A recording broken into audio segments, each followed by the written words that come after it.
About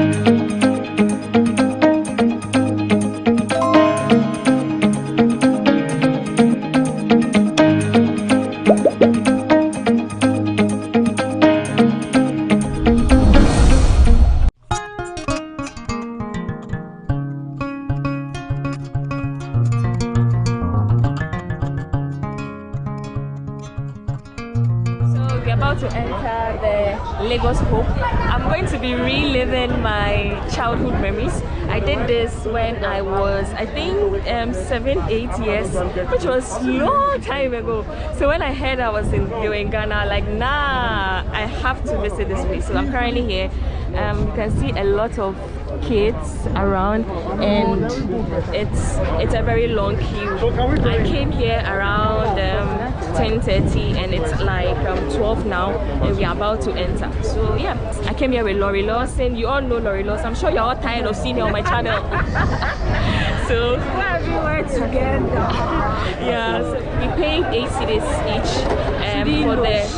I thought it was 12 cedis. It's 8 cedis for one. Yeah, so we're about to enter. Yeah, below 12.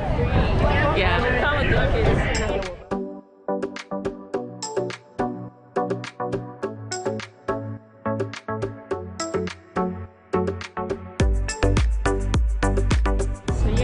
About to enter. The ship is really huge. It's not big, it's really huge, and this is reliving my childhood memories. Very short information about our book fair. So we are here in the lifeboat, the safest and biggest lifeboat in the world. So from here we move to the book fair. Now, at the center of the book fair, we have information desk. If you want any information, or if you're looking for a specific book and you are not getting the book, you go there and you ask.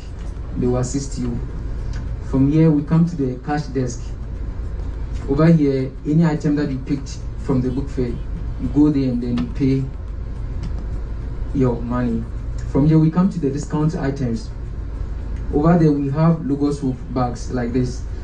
You buy one for 45 cedis and then you take 2 books for free.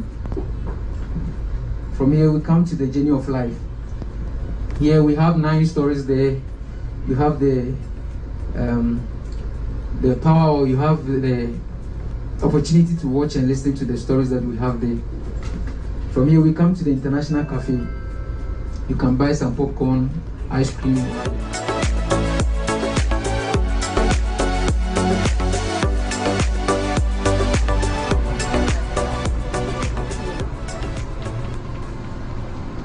Get a basket, which I have, and I'm going to be shopping for books for my little nieces and nephew, and for myself. So remember, I also mentioned in my vlogs that this year I'm going to invest in reading books. This is just the beginning. So yeah, let's go. You're coming along. Come closer. Wait, someone, wait. Let me go. I just watched Sunny speak.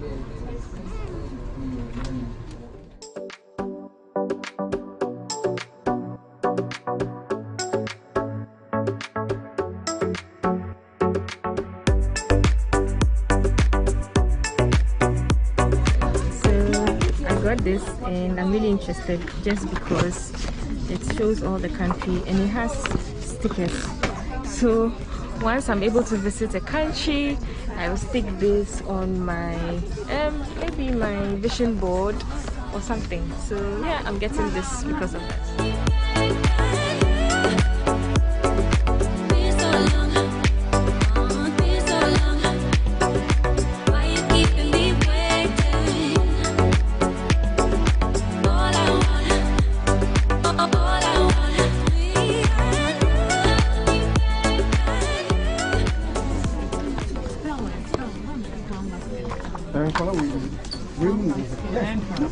So one of the things I've noticed is most of the books here are either novels or Christian books. So yeah, I'm getting this Jesus, the story of Jesus, for my children too. So yeah, so far so good. I haven't been to the adult side yet, but so far I like what I'm seeing. So these are the cooking book section. We have here how to make cupcakes, delicious Italian meals, and then this is for baking. So this is the food section. This is all the food section.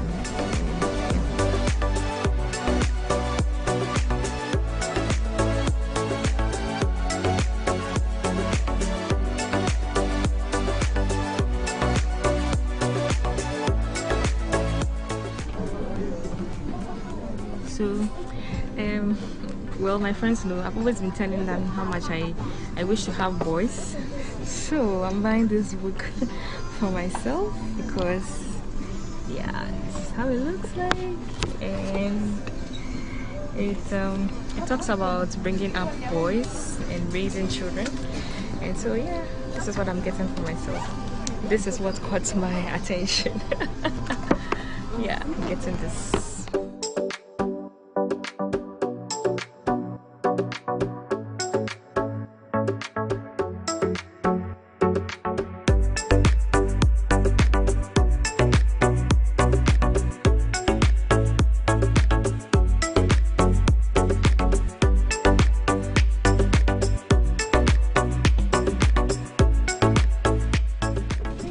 So this is how it works here. If you see a book that has 100 units, it means 100 units, it's 14 cedis. So each unit and its price. The highest you can get is 140 cedis, which are the very, very big books.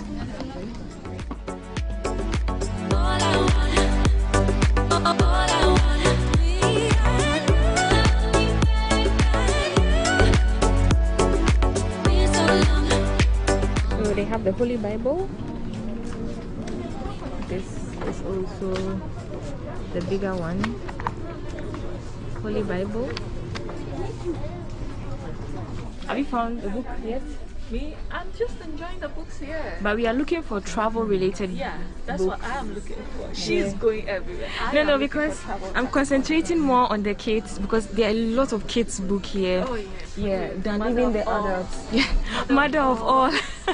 And the book, For me, the book. I can only think of 2 people, my friend's place, Stella, and 1 at my house. So the rest of my siblings, they are all adults. So And I can't choose a book for them. They have to come. Okay, I am the youngest, and all my sisters and my brother, they all have kids, and so I'm surrounded with kids. The So eldest. so far, this is what I got. I got them the puzzles for the ones that are below 10 years. Then I got this for myself, bringing up boys, because God knows my heart. I wish to have 2 boys, 2 kids, like 2 boys, and I've always been saying it, like even my friends even are like, Stella, don't you even want a girl? You're a girl, why don't you want a girl? But I'll be very happy if God gives me 2 boys. If my future husband is watching this video, he wants a girl, he needs to pray hard because my prayers are hard. Then I'm going to get I want to get that, too the for brain my games. this for my other kids. So I took the books based on their ages, then yeah, and others.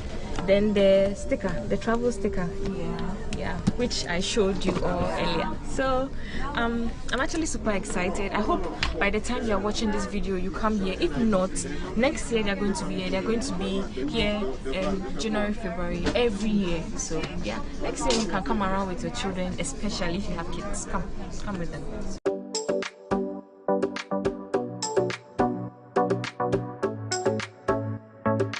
We have books in transport, reference, nature. Something that always gets my attention is nature. And let's see what this book has. It's just like Nat Geo Wild, animals, and facts about life and nature. This is beautiful. So just when I was looking for the travel stand, we finally found one, and this is how it looks. Ghana needs this. Let me see. But it's not for Ghana. This is Barbados. Barbados. Yeah. Could be in my bag when I'm going to a francophone country. Oh, hola. This is a French. Je m'appelle Laura. Are you going to be reading? There is a Spanish one here, but I don't know when I would go. So if you are looking to sponsor me to a trip, please let me know so that I get one now. Then I start speaking Espanol. Hola. Are you sure you need it? This is the biggest book I've seen here. So big. Yeah. The world. And we are here, Africa. Ghana. Hey, Ghana is. Look at Ghana.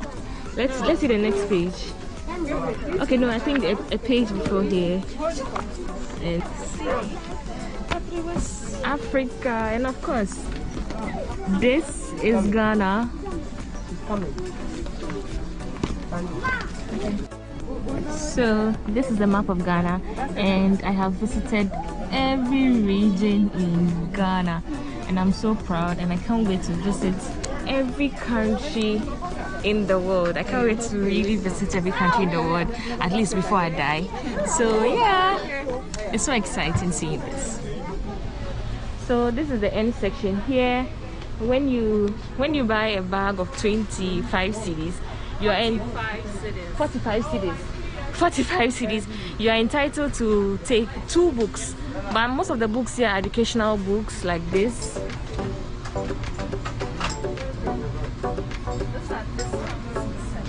And then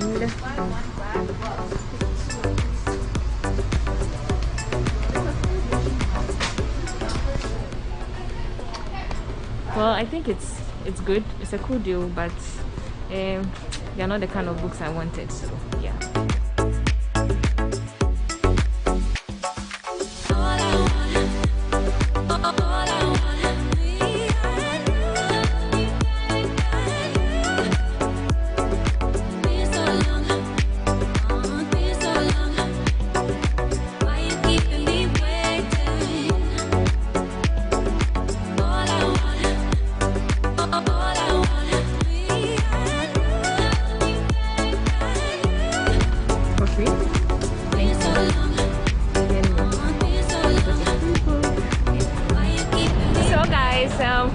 This brings us to the end of this vlog. This brings us to the end of this experience.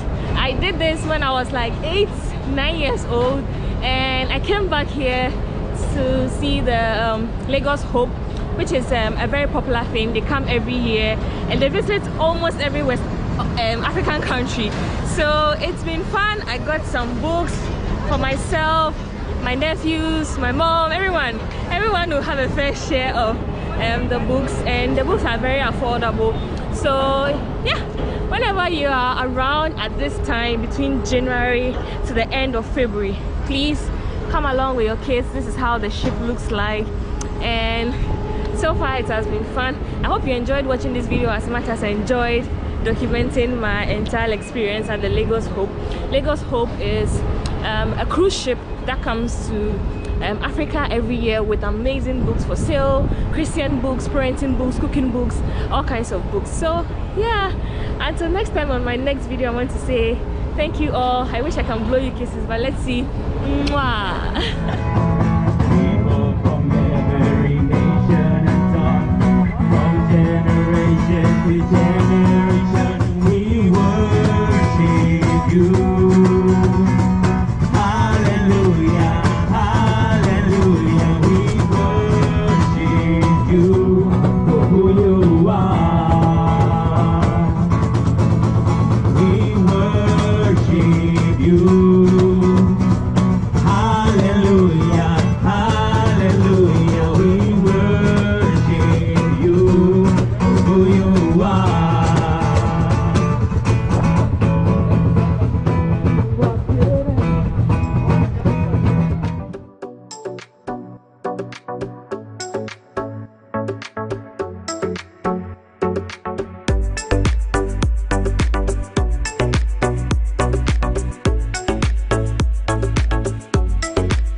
We are back again, Charlie. In today's video, we are going to be speaking with the founder of a Ghanaian-owned online supermarket called Consume. Meet Cecilia. Hello. Oh, good afternoon, Cecilia. Hi Stella. How are you? I'm fine. How are you too? I'm very well, thank you. Okay, so I'm currently here at Consume. Why Consume? Consume is a play on words, so it's basically consume. Okay. But we didn't want to use the consume with the CONSUME, so we thought, okay, why not change it and make it K, and the zoom sort of depicts how fast and swift we deliver your groceries to you. So that's why it's consume. Okay, so tell me everything about Consume. So, Consume is an online supermarket. Okay. And basically what we do is we deliver all your groceries within 60 minutes, within 1 hour. Okay. So when you go on a web app and you order your groceries, within 1 hour you should have it. It doesn't matter where you are in Accra, it's tried and tested, we'll bring the groceries to you. We started it because we realized that there are grocery delivery services in Ghana, but they are normally like platforms. And we had seen this sort of model in Germany, so that's where we are based, or that's where we were based. And there were all these rapid grocery delivery services that sprang up during the whole COVID lockdown period. So you order within 10-15 minutes, your groceries come to you. Oh wow. And we're like, wow, it's like Yeah, within this 15 minutes. 15 minutes, like you want to cook, you go online, and then you order, and then within like 10-15 minutes, they're ringing your doorbell. And then my husband and I were like, wouldn't this idea, like this sort of model be amazing in Ghana? Because there's so much traffic, one, there's so many busy moms, busy dads, busy individuals in Ghana, they're entrepreneurs, they're time-conscious people. If we actually brought this model down, we could try it, and if it works, that would be amazing. So that's where the idea started from, and then we just took our savings, came to Ghana, and then we started Consume about, we came down in October. That's 2021. 2021. Okay. It took us about 2 months to plan the whole setup, and then we launched on the 10th of December. But prior to coming, we had already secured the location for Consume through my brother-in-law. So he did all the legwork. We basically just came and we set up. Yeah. Okay. So what has your experience been? Okay, you mentioned we. When you say we, you and your husband. Yes. Okay, so what has your experience been starting a business in Ghana? So the experience has been, it's been a mixed one. Like there are good days, there are bad days. Before we came, we had very high expectations. Like, oh yes, we're going to start a business in Ghana. We're going to create jobs. We're going to network with people in the same industry as us. We came down and reality set in. Like starting a business in Ghana is no child's play. So basically, when you come, you need to sort out all your business registrations, you need to sort out your business operating permits, all the documents that you need for a business, your fire certificates, all of that. And then, when you're setting up a business like ours, which is a supermarket, an online supermarket, you need shelves, you need suppliers. So dealing with the artisans, we had to try 2 different artisans. It didn't go well. They weren't delivering according to the timeline that we were working with. So we had to use a third person, a third artisan, a third carpenter, and that's the one that worked. And then on top of that, you have to deal with suppliers. So you need to constantly be like checking, researching, making sure that you have the things you need, the things you don't have. You need to find like who can supply you with those stuff as well. So it's been very mixed. Also, if you're starting like a totally new concept, so online shopping in Ghana is not something that a lot of people do. Most people prefer to go to the market, they prefer to go to the supermarket themselves. Yeah, that's what we are like. Most Ghanaians are used to. Exactly. Especially like Saturdays. Saturdays are like market days. Exactly. For us. And so for a new concept, it's taken a lot of time, but it's been amazing. The customers we have who have tried our model, they come back over and over and over again. Today, one lady who orders from us, this is like her 4th order in the last 2 months. She's been amazing. She's our favorite customer. There are people who come back every 2 weeks. There's some who come back once, and they call us and they're like, wow, the experience was amazing. I didn't think it would be this easy to order on your website. Yeah. So I think it's going to take time, but Ghanaians are already getting there. There's like different apps that people use to order their food from restaurants, and then there are different like platforms online on Instagram where people used to order their clothes and stuff like that. So I think people will get used to Consume because wouldn't you want to sit in your home and then you just order your groceries, you're doing your cleaning, your chores, you're going to your party, your barbecue, within 1 hour, your groceries comes to you, and it's owned by Ghanaians. So it's not a foreign company owned by some people from somewhere who have huge like sums of money, millions of dollars. You know? It's actually Ghanaians who have come back and want to make an impact, want to employ people, create jobs in that process. So it's been great starting Consume. Like that's my goal. Okay. You mentioned earlier you moved from where did you say you moved from? Yes. So we moved from Germany to come to Ghana. So Yes. why Ghana? Yes. Yeah. So Ghana is home. When we thought of Consume, we're like, oh, should we maybe start in Nigeria? Because Nigeria, from what we hear, they are more adaptable and they're more willing to try new things, new models. And also because my husband has a bit of experience like living in Nigeria, we're like, okay, maybe we should start in Nigeria. But then we thought about it, Ghana is home. You know, this is where our roots are, this is where our families are. You know, our extended families in Ghana. Why not come here and do this? If it works, that's amazing. So yeah, that's why we decided to come to Ghana.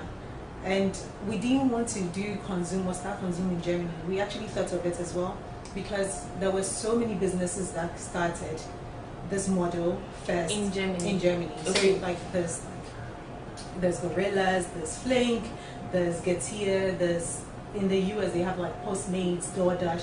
There's so many others. So these people have huge investments, and it's their country. They're doing it in their country. Why can't we come here and with the little money we have also start something and grow it and make it big? Because it's ours. We can claim Consume.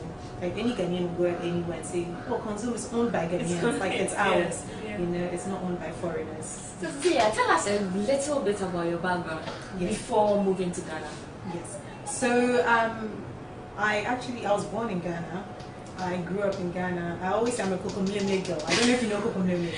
I mean, we have some viewers from Kokomlemle. If you are from Kokomlemle, please let us know in the comment section. Representing Kokomlemle. Represented. Yeah. So I grew up in Kokomlemle. Yeah. So I was 14, and then my dad.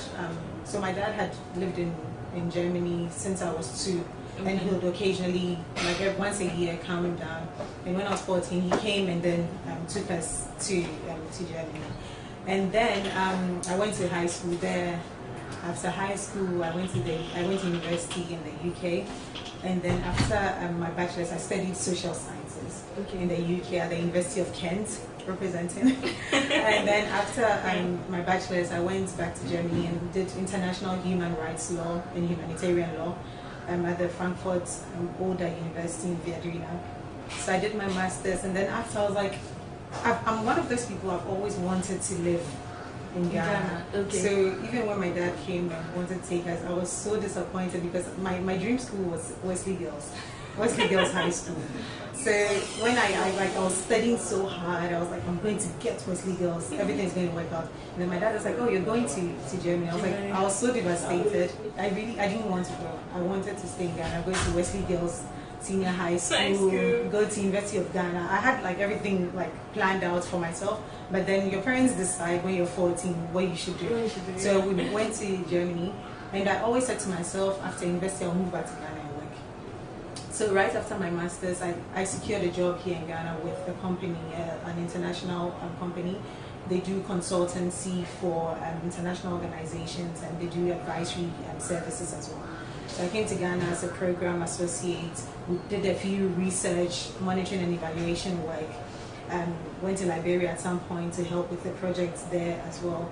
And then after a year and a half, I was like, okay, Ghana is one of those countries where after a while you're like, I need a break.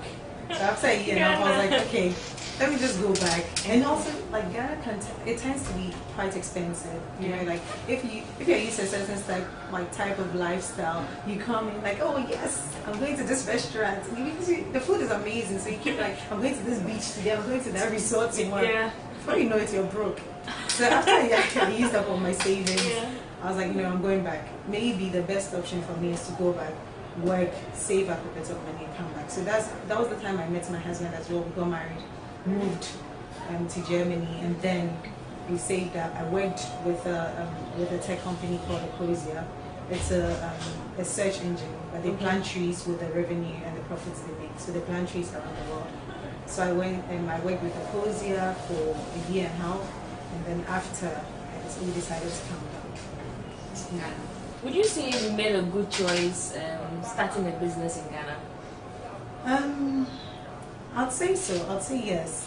So starting a business in Ghana is no child's play. It's not very like rosy as some people think. You need to be very resilient. You need to tune your mind to working in Ghana. I think. So how is Consume different from other businesses, similar businesses in Ghana? Yes. So the other businesses that you're mentioning or you're talking of, they are platforms. So they provide the platform for third parties to put their businesses on there.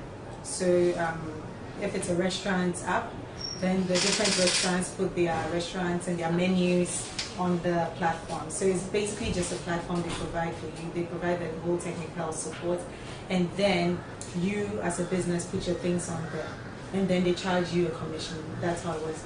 With Consume, the difference is that we actually control the whole chain of the business. So we have our own platform, we have our own website, and everything you find on our shop, we actually own it, and we actually source these products ourselves.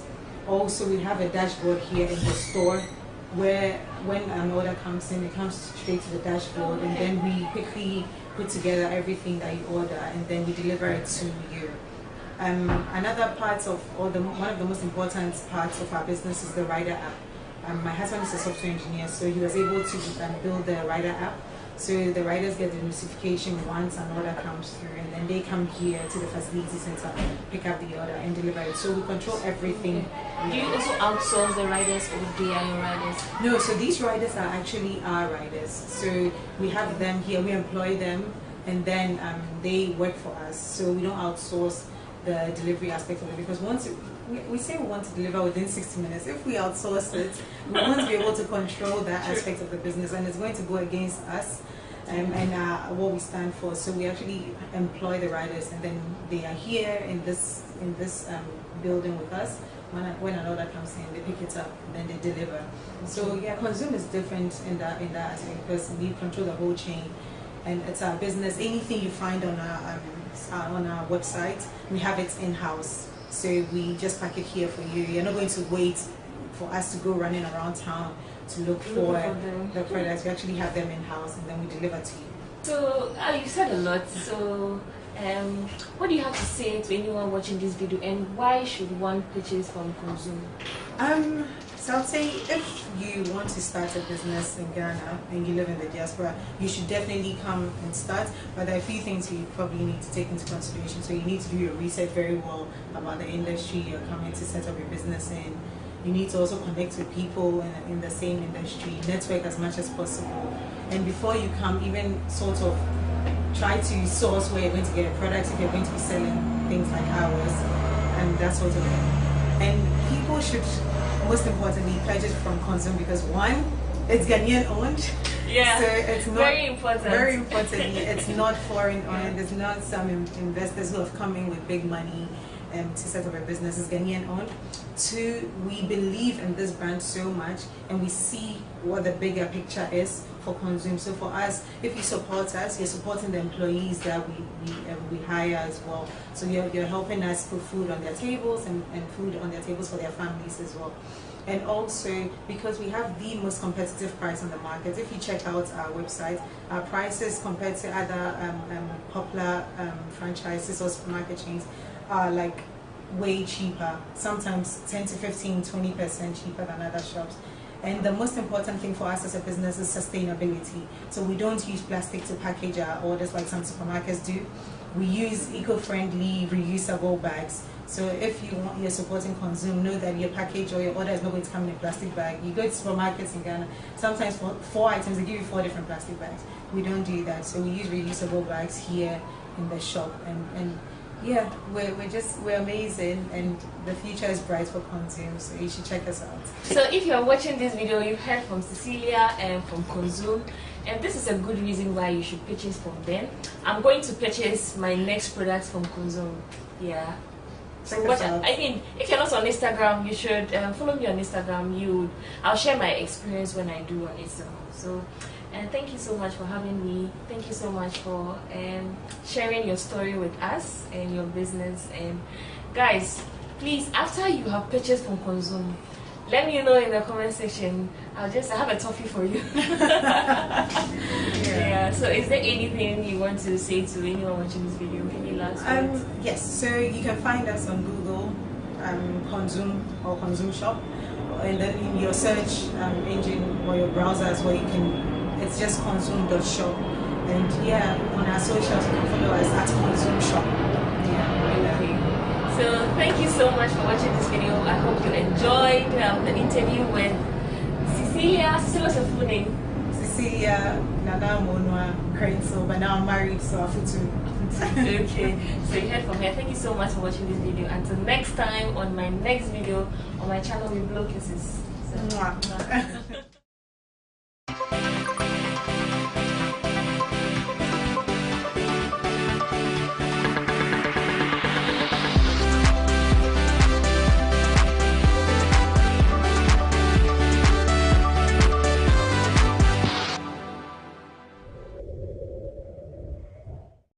It's a fresh start to 2022, and as usual, I'm back with a lot more spice on your favorite talkatainment.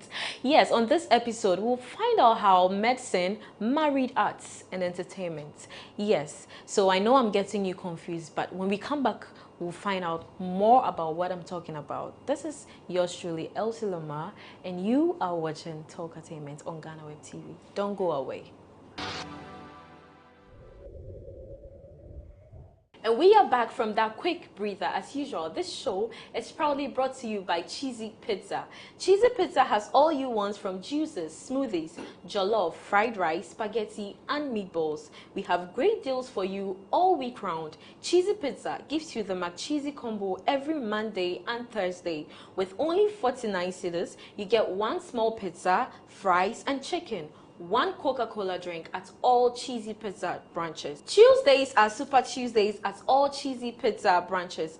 Buy your Super Family Pizza at half price every Tuesdays at 40 cedis at all Cheesy Pizza branches. Be a part of the midweek bonanza every Wednesday. Buy and get one free at all Cheesy Pizza branches. Also remember to start your weekend with special jollof and fried rice from Cheesy Pizza branches every Friday. Call 0244 133 397 0244 133 397 to place your order. Cheesy Pizza, your way. And on to the next thing. Yes, I stated in my intro that I guess for today, I don't know, he's within the arts and entertainment industry, but at the same time, he's doing something more formal. So we have arts here and we have medicine here. We have here the one and only Obi Amponsa. You are welcome, Obi. Thank you, Elsie. How are you doing? I'm fine. It's good to see you. It's good to see you too. You're looking fabulous. Thank you, you too. Oh, stop it. So I was expecting you to be in something formal. Yeah. I mean, you caught me on my side job. Okay. Yes. We record for the House Zero show. So on Thursdays we do the skits and all that. So yeah, that is what we are doing today. But today I'm not in the consulting room. Oh. I'm off clinic duties. I see. But how convenient is that though? You are able to make time for these things. How convenient is it? Yeah, I'm more of a locum doctor. Yeah, locum doctors are part-time. So maybe somebody's going on the leave for about 2 weeks. They need somebody, an optometrist to fill in for him or her. Then I go and then do that. So I work on my own terms. I'm like a freelancer optometrist. Yeah. I see. So with all your comedy stuff going on, how do people see you The consulting at hospitals? Like when they see you, how do they react? Yeah, thank God for nose mask though. First of all, thank God for nose mask, because usually they see you, they see your eyes, and they go like, "Are you?" And some want you to pull down the nose mask so they confirm. Others just don't care whoever you are. Like maybe they'll recognize you, alright, but they are there for their eyes, and so. But I've had reactions where patients are probably stand a bit when they realize that I'm the one they see on TV, and then they see in the consulting room. Yes, I've had those reactions as well before. But you know, it's a good bitter taste. Like sometimes when you're in the consulting room, you want to be. Can you recall any of the crazy, encounters you have had with your patients with regards to? Yeah, like a patient brought, the daughter brought the mom, and then the mom realized that I was the guy on TV and I was also the consulting, the doctor. Yeah. And she almost married me to her daughter. Yeah, because she thought I was quite responsible, Hey, I know TV, so I know not here. That was when I was in the central region. So, say, Pacho brother, how are you? And I said, oh, they've been worried. And then he called the daughter, very beautiful daughter. He wanted me to marry her. But are you married though? I'm not married. So why didn't you also, or she wasn't your spec? What are you saying? Oh, you heard me. Well, I mean, I don't know what happened. We talked. You exchanged numbers. Yeah, and then we talked. And what happened? On to your next. Anyways, let's delve into the comedy aspect. Yeah. What has been like your greatest reward for performing at an event? When you say greatest reward, are you yes, talking about so money? In terms of money. Money. Yes. Money will be the 1,000 laps. My biggest paycheck so far is at the 1,000 laps. I think 1,020. One of them, 1,026. The one before the last year's on, it was good. And my biggest exposure would be. So that's the monetary side, but for exposure, that would be when I went to perform in Nigeria, the Lord of the Rings Comedy Festival, with Basket Mouth and a couple of other very talented comedians. It was the first time performing outside the country to a different crowd altogether who didn't understand with the Ghanaian accent. Yeah. So it was a beautiful moment, and the reception from the Nigerians was awesome. And so it was one of my best moments. Like so far, I would say that, and then the next one would be me when I hosted my own show at the National Theatre. But what was some of your observations though? When I went to Nigeria? Yeah, on the performing on the Nigerian stage as compared to Ghanaian stage. Yeah, and the crowd, organizers, everything. Yeah, the organization was superb.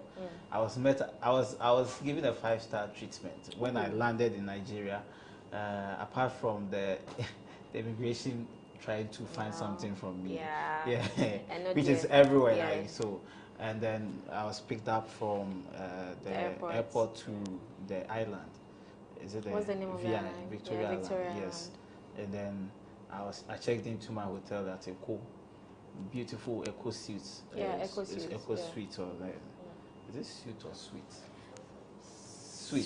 Suites. Yeah. Suites. So I checked into Eco, and the treatment was awesome. Food, star treatment, boss, have you eaten? Yeah. Except for the jollof, but the other foods were awesome. Except for the jollof?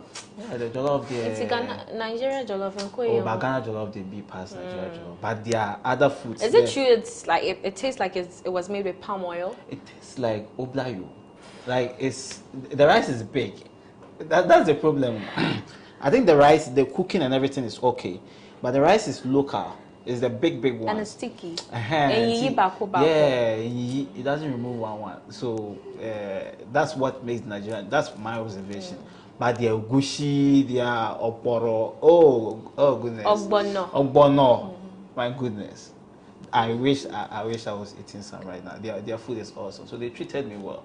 And the reception on the stage. When I came, a brother from Ghana make some noise for Obi Amponsa. Yeah, and I went on stage.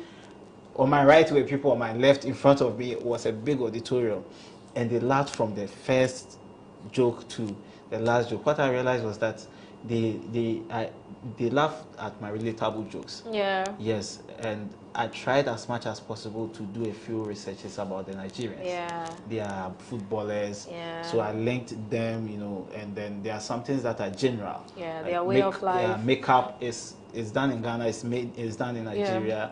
You know, football, work, and it was awesome. It was their pronunciations. You know, that's something I plan on picking on sometime.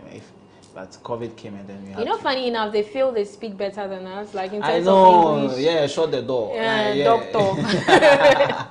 But that's theirs, yeah. And we also feel like our English is way better. The funny thing is we are all using a borrowed language. I know, right? Yeah. You see.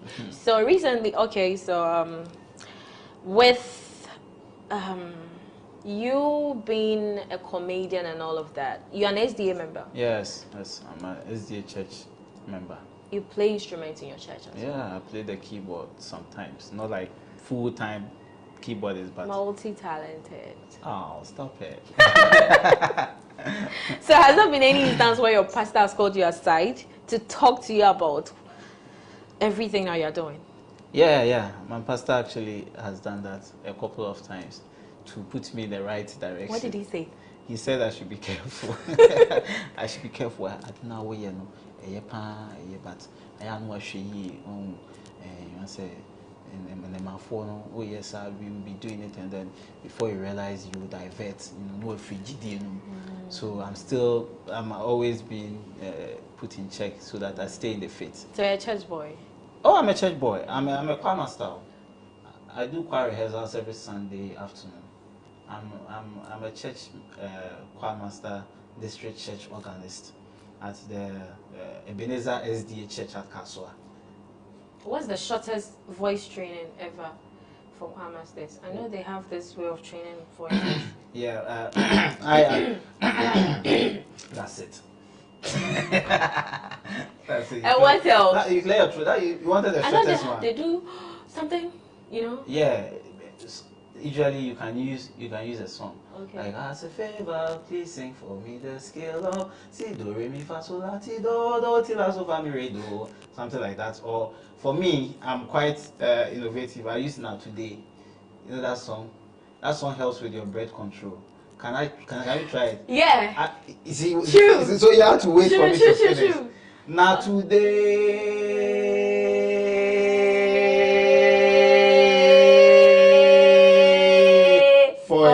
You get me? Exactly. So, yeah. So I know everybody must have had his or her breaking point in whatever thing you're doing. So did you at any point want to stop doing comedy? Yeah. I had my first like big time breaking point. I've said this on a lot of interviews. At the my second time on 1,000 Laughs. I was built to perform. I was hot then in 2016 August. Yeah. So now you're not hot again. Oh no, those days like 2016 when I was coming out. Hot. Yeah, so you have blown twice. So I believe in 2016, and then the flame was doused because I literally flopped on that night. I did jokes that I had not tried anywhere before, and as a comedian, before you try a joke, you should, on a big stage, you should have tried it on smaller spaces like clubs, comedy clubs, pubs, a place with 50 people. And then when it works, that sample size is representative enough of the people you are going to perform to. I did not do that. Oh. So I thought I was super. And I was humbled on that stage. I almost gave up. What encouraged me was I had a show the next day in Takrade, the Sunday. And so I even called the guy that cannot come for the show. Looking at the state I was in, he said if I do not come, his show would flop. And so I went for that show, and I vented on them. Yeah, it went so good that I paused and I asked myself, so what happened the previous night? And then I realized the mistake I did. But what exactly did you do on the stage? The performance? Yes. It was jokes that I had not rehearsed with anybody, like with people. And so though there was laughter, it wasn't to the level I was expecting it. And people were expecting so much from me that I shortchanged them in that performance. So it felt like I didn't do well. Okay. I almost quit. It took a lot of people to call me. Clemento Suarez called me to talk to me about my performance. He said, Charlie, I should just take it in good faith and then work on it. Oh, So, sorry. Speaking of bad jokes, Mm. I heard that. Don't go there. No, I'm not going in. I'll go there. You can't tell me where to go. Okay. Speaking of bad jokes, I heard that there was a point in time you were very depressed after that Mahama joke. Yeah. And then they took you to a strip club. Elsie, where did you get this Please, one? excuse. Yes. Please cut this out of it. No, they took you to a strip club. So what happened there? What happened at Where the strippers? What? Hello, you so, remember? Yeah, I do remember. Yes. A friend to help me kill my depression. Yeah. Suggested that looking at the bosses of women would probably calm me down, and it did calm me down. So How did it calm you down? Tell us, take us God through. created human beings, especially men, to be calmed by the profound features of women. So yeah, If you lie, I'll know. I know the story. So tell us how it went. So I'm telling you that I went to the strip club. They asked me, do I want a fair or you want the experience? I'm telling you. Yeah. They asked me, do I want a fair lady or I want a dark lady? And then I went for fair, and they gave me the lady who they gave me. They called a lady called Happiness. Then Happiness came. Ooh. Yeah, and apparently if you have to touch her, you have to pay something. And so she asked me, she wasn't Ghanaian. I think she was either Nigerian or Liberian. You want to touch? I said, yes. He said, 10 cedis. Then I'll pay, and then maybe... You hold her breast. Yeah, hold her breast. Hey, God. Yeah. Papa. And it helped with my depression. Okay. So, with all these experiences and all that, how far can a comedian go with insensitive jokes? Learning from your experience. Yeah, I think a joke is a joke, okay? We are living in a sensitive world right now. And the problem is that you have to be careful who is listening to the joke. Because a joke that is funny to you may not be funny to somebody else. And a joke is a lot funnier when it's not about you. And so if we begin to understand what a joke is, then we would know what to deal with when it comes to jokes. So jokes literally mean don't take it serious. And so if somebody makes a joke about something like I did with the name Mahama, it wasn't a malicious intent. It was because I felt I could joke around it. And as a comedian, you need to bear the consequences of your joke. Let's take a short breather here. I know this is getting more wavy, but when we come back, we have so much more for you. Don't go away.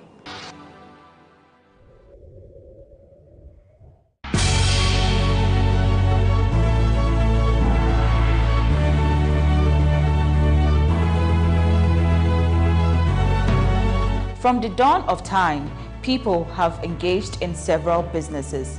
With the onset of technology and innovation, life has relatively been made easier. By using debit or credit cards, mobile banking. Thank you. And your favorite, mobile money? tech has indeed married business.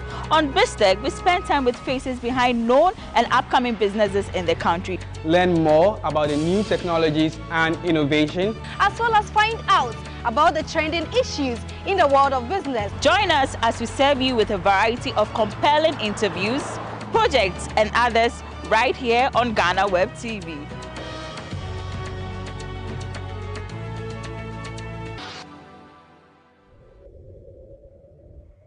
Welcome back. If you just joined us, you're watching Talk Assignments on GhanaWeb TV, and we have here the very handsome,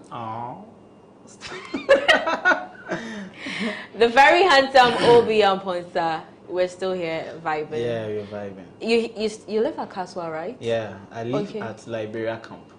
Budumburam. Yeah, Budumburam. Okay. But you've heard that they are transforming your toll booth into a toilet. Yeah, can you imagine? What's your view? Yeah, It's funny because we thought the toll booths were causing traffic, okay, and they took away the toll booths, and the traffic intensified. Ooh.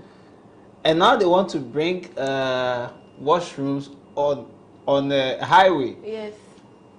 How pressed are you that you'd want to stop on the highway to take and toward and then you be there, you hear yes, because there are vendors there. I know. Hey, boss. Yeah, what's that?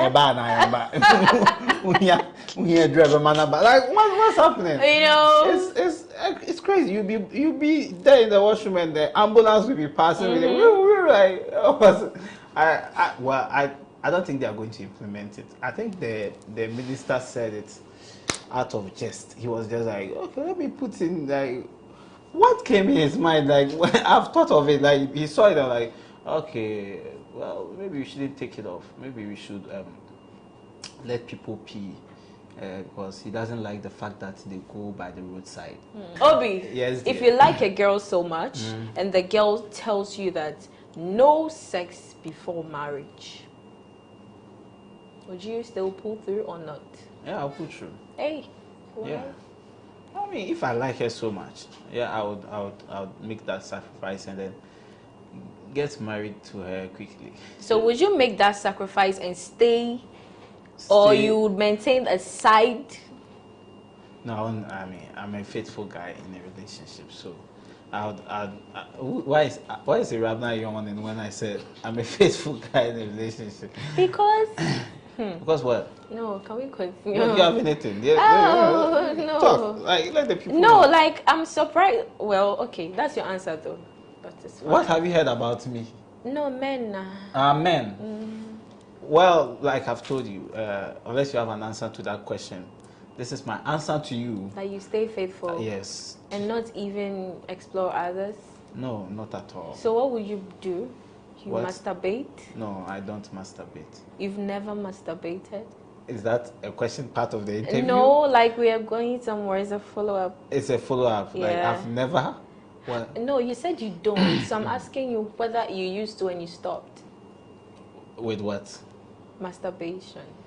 Well, that's a broad topic. When you say masturbation, Hello, I mean, what are you talking about? Hello. When you The masturbation, you know that I know that you know I'm talking about. So in Nigeria, they call it soapy. Okay. Some use soap. Because they use soap, they call it soapy. So do you soapy, do you some use creamy, oko. do you okroy, whatever it is, do you do it? Yeah, so for that thing, it's for a lot of guys, it's a solo act. You know, something they do in their solitary environments, and it's something they do not divulge the info out to people. It's a personal thing. I believe if you do it, you wouldn't like it to be out there, or if you've ever done it before, if you know. So Hey, this pastor dear. That's a question. This pastor that is hey, that's this a question pastor. that I would like to deflect. Don't worry, I know the pastor. You know what? The pastor will call you if you say you do it. He'll call you. If I say I don't do it, he will still call me. So Oh. I mean, yeah, I might as well sit on the fence. Pastor. Anyways, it's okay. But because I know, like almost out of 100, 98% of guys masturbate. Maybe I'm part of the two. Huh? For you know, you never know. Let's move. Your relationship with Lexi the comic. Yeah. He's your very close friend. It's a very How do you influence each other? Lexi is a very creative guy. He's like my personal favorite comedian, and so we sync with each other, and there's this kind of synergy where he rubs off my energy. I also do that of his, and we've realized that coming together to work has really helped all of us in our confidence, our stagecraft, and in various avenues we are pursuing. So Lexi is a very good colleague, very funny guy, and I'm glad I know him as a friend. Okay. At what point is it too much to repeat a joke? When it's the same audience for about 4 to 5 times, you know, but comedy dwells on surprise. Like, you're not expectant of the punch, and then I land it and you're like, oh, and then you laugh, okay? The next time you are not really expectant, but maybe you've heard it already, but you're like, okay, this joke is funny. Maybe you tell a friend, listen to this one, and then you laugh. The third time, you're like, yo, enough, okay, like, yeah, tell me something new. Yeah. It's not like music. And so comedy is quite tough. And that is why we always advocate that we would go nationwide, so that our audience is not just restricted to Accra. Yeah. And so we go Techiman, Brekum, Volta region, so that you gather the experiences and then come serve also the people in Accra with that. We don't have the financial wherewithal to carry on with these tours. So we appeal to corporate people to come around, support. If you want us, and comedy doesn't involve much. You don't need the too many lighting and good sound, and then the performance. And so if there are corporate bodies watching us who would like for us to tour the 16 regions, we are ready. Let's come, let's talk it out, so that we wouldn't be repeating jokes to the same people in Accra. Coming up with like 15-minute content is tough. You understand? That's why when a comedian gets it, he tries to work it out. And that's why people say we don't post a lot of our videos online. It is because the jokes would get old. And so sometimes the ones that we allow, we let them out. And for other times, the jokes that maybe you just wrote like a 5-minute material that works very well, you'd have to eat off it. Be playing maybe some corporate shows, blah, blah, blah. Because if you post it, TikTok picks it, everybody picks it, it becomes a viral thing. Now when you're performing it, nobody enjoys it anymore. And then you can't make cash out of it. They'll find you boring. And so we don't usually let out our videos because of that. And that's why sometimes we appeal that even for you, GhanaWeb and the other media channels, when you come, maybe a 2-minute snippet is fine. But to pick the whole stuff and then go put on your thing, it makes our work quite difficult. Unlike the Kwame Eugenes, the kiddies who can perform Touch It here, tomorrow Touch It. Kwame Eugene still singing Angela, because it's good music. Yeah. And music stays. But unless it's probably by popular request, you say, okay, that joke that you did, can you do that from then? So that's it for us. Jokes can be repeated. Sometimes we even modify it, but still repeat it. Yeah. Comedy, medicine, which one pays more? Comedy pays good. It also takes you to places that probably your profession wouldn't take you. That's why I consider this as a career. It carries me, around. Yeah, I wouldn't go to Nigeria because of optometry. I went to Nigeria because of comedy. You understand? So, what projects are you currently working on? Yeah, we are working on a couple of projects. We plan on hosting a show in August, myself and Lexi. You guys should watch out for it. Okay. Yes, the title is Lesser Gods of Comedy. It's going to be an awesome, a good production, and I'm grateful for my previous one, which I haven't talked about. Yeah. I did a show at the National Theatre, popular but broke, and we sold out to the National. I wanted to ask you about it. Like, how did it go? What went into it? It was awesome. It was awesome. Earlier, I was looking at doing it kakra.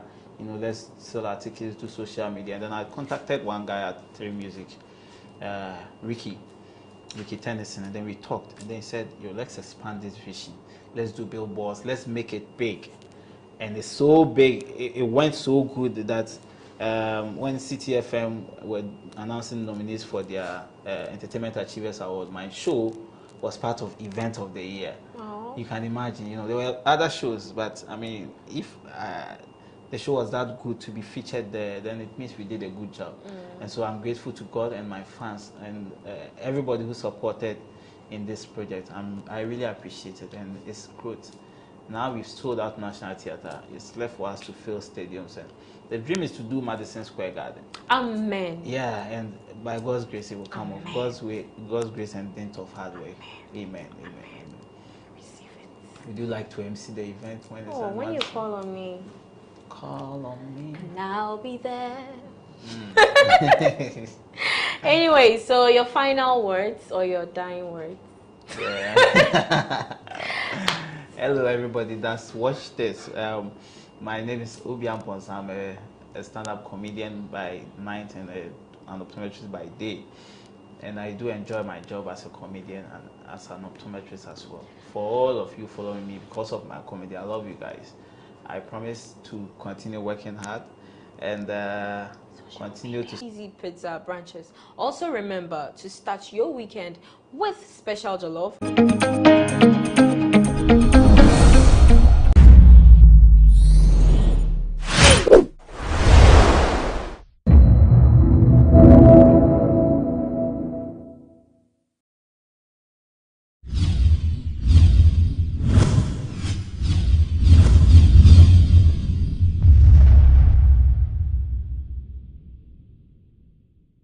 I am at Eden Gardens, and just so you know, this is not the biblical garden that was home to God's first creation of man and woman, Adam and Eve.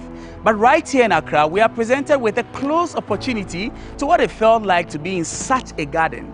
And that's been made possible by our guests on this week's edition of The Untold here on GhanaWeb TV with me, Eche Atisu.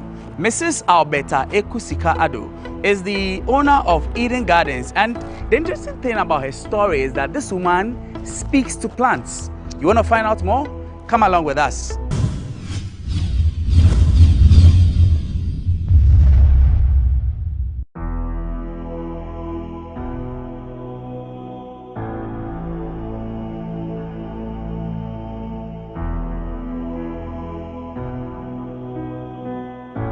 My name is Alberta Ekusika Ado, but I like it when people call me Ekusika because I believe the Sika will one day manifest. It will see on my body.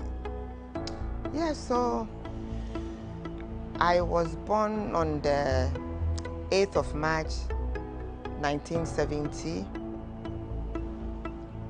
to late parents, Mr. and Mrs.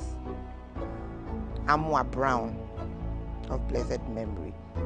Her schooling years were filled with a lot of home training as well, because, as she says, you cannot run away from family business.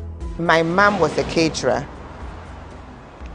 so she really wanted me to help her in the family business, which I didn't want her to. But you know, you can never say no to your mom. So I had to do that. Before then, I really wanted to go to the nursing school, which I couldn't because she really wanted me to help her. So I went to Takoradi Polytechnic. After that, I worked with Panian Tobacco Company for some time. Had my own restaurant on the Agbogblosu Road in the premises of Ahmed Cold Store. That place belonged to Edward Akufo-Addo, the president's brother. There was so much work at home most of the time, so much that even when she was at the boarding house in school, she needed to return home on weekends to help out. When I was in Straight Secondary School, because my mom is a caterer, a big one of course, every Friday after school, I need to take an exit to come home. When I'm in the boarding house, you will come home every Friday because Saturday you have to go and mount wedding cake. Then Sunday we are cooking for, say, from 200 people, either for lunch or for dinner. Before Sunday evening, I go back to Kaneshi to catch a bus back to school. So that was what was happening. It's not like, you know, sometimes in school over the weekend you have time with friends talking and all that. But for me, yes, we had that time too, so we can go for entertainment and all that. But certain times I need to take Ezia to go home. My mom would even talk to the headmaster that maybe such and such a day, Alberta will have to come home on a Friday, so if you could grant her an exit. Growing up in a house full of plants, little Ekusika grew up learning many tricks about tending to plants. Her love for plants also naturally came along. When I was around 7 years old, In my home in Dansoman, we have lots of plants. What we see here is just something small. And being the little girl among the boys, I was the one who would water the plants, prune, cut, do anything that you need to feed the plants with. And I grew up with it. So I remember one day telling my mom, when I grow, I would want my home to be just as I'm seeing our home in Dansoman. By the time Alberta Ekusika Ado got married, she had already unconsciously set herself up for life. When I met my husband, we were courting, and I remember telling my mom, when I get my first pay, I'm going to give her money, get somebody to get me flower pots, to mold flower pots for me, which I did about 60 pieces. I was then courting. I didn't even know whether this guy was going to marry me, or even if by the grace of God he got married to me, whether I was going to be in a compound house, a single room. But because I so much love plants, I did 60 pots. So that's by the way. By the grace of God, we got married. And madam, I had a big compound where I fixed all the 60 pots. Strict as the word can be, Ekusika's mom made sure that no friend of her daughters visited them at home. But the uniqueness of the year 1983 in Ghana's history will change things a little for her. When there was shortage of food in the country, we were queuing for flour, for maize, for corn, for virtually everything. But as a young girl, how old was I? Around 13 years. And my mother was so strict, we didn't have friends. In fact, nobody comes to the house. So my mom had closed from work. Around 4 p.m., this woman was coming home, and there were so many people in front of our house, lined up. What was happening?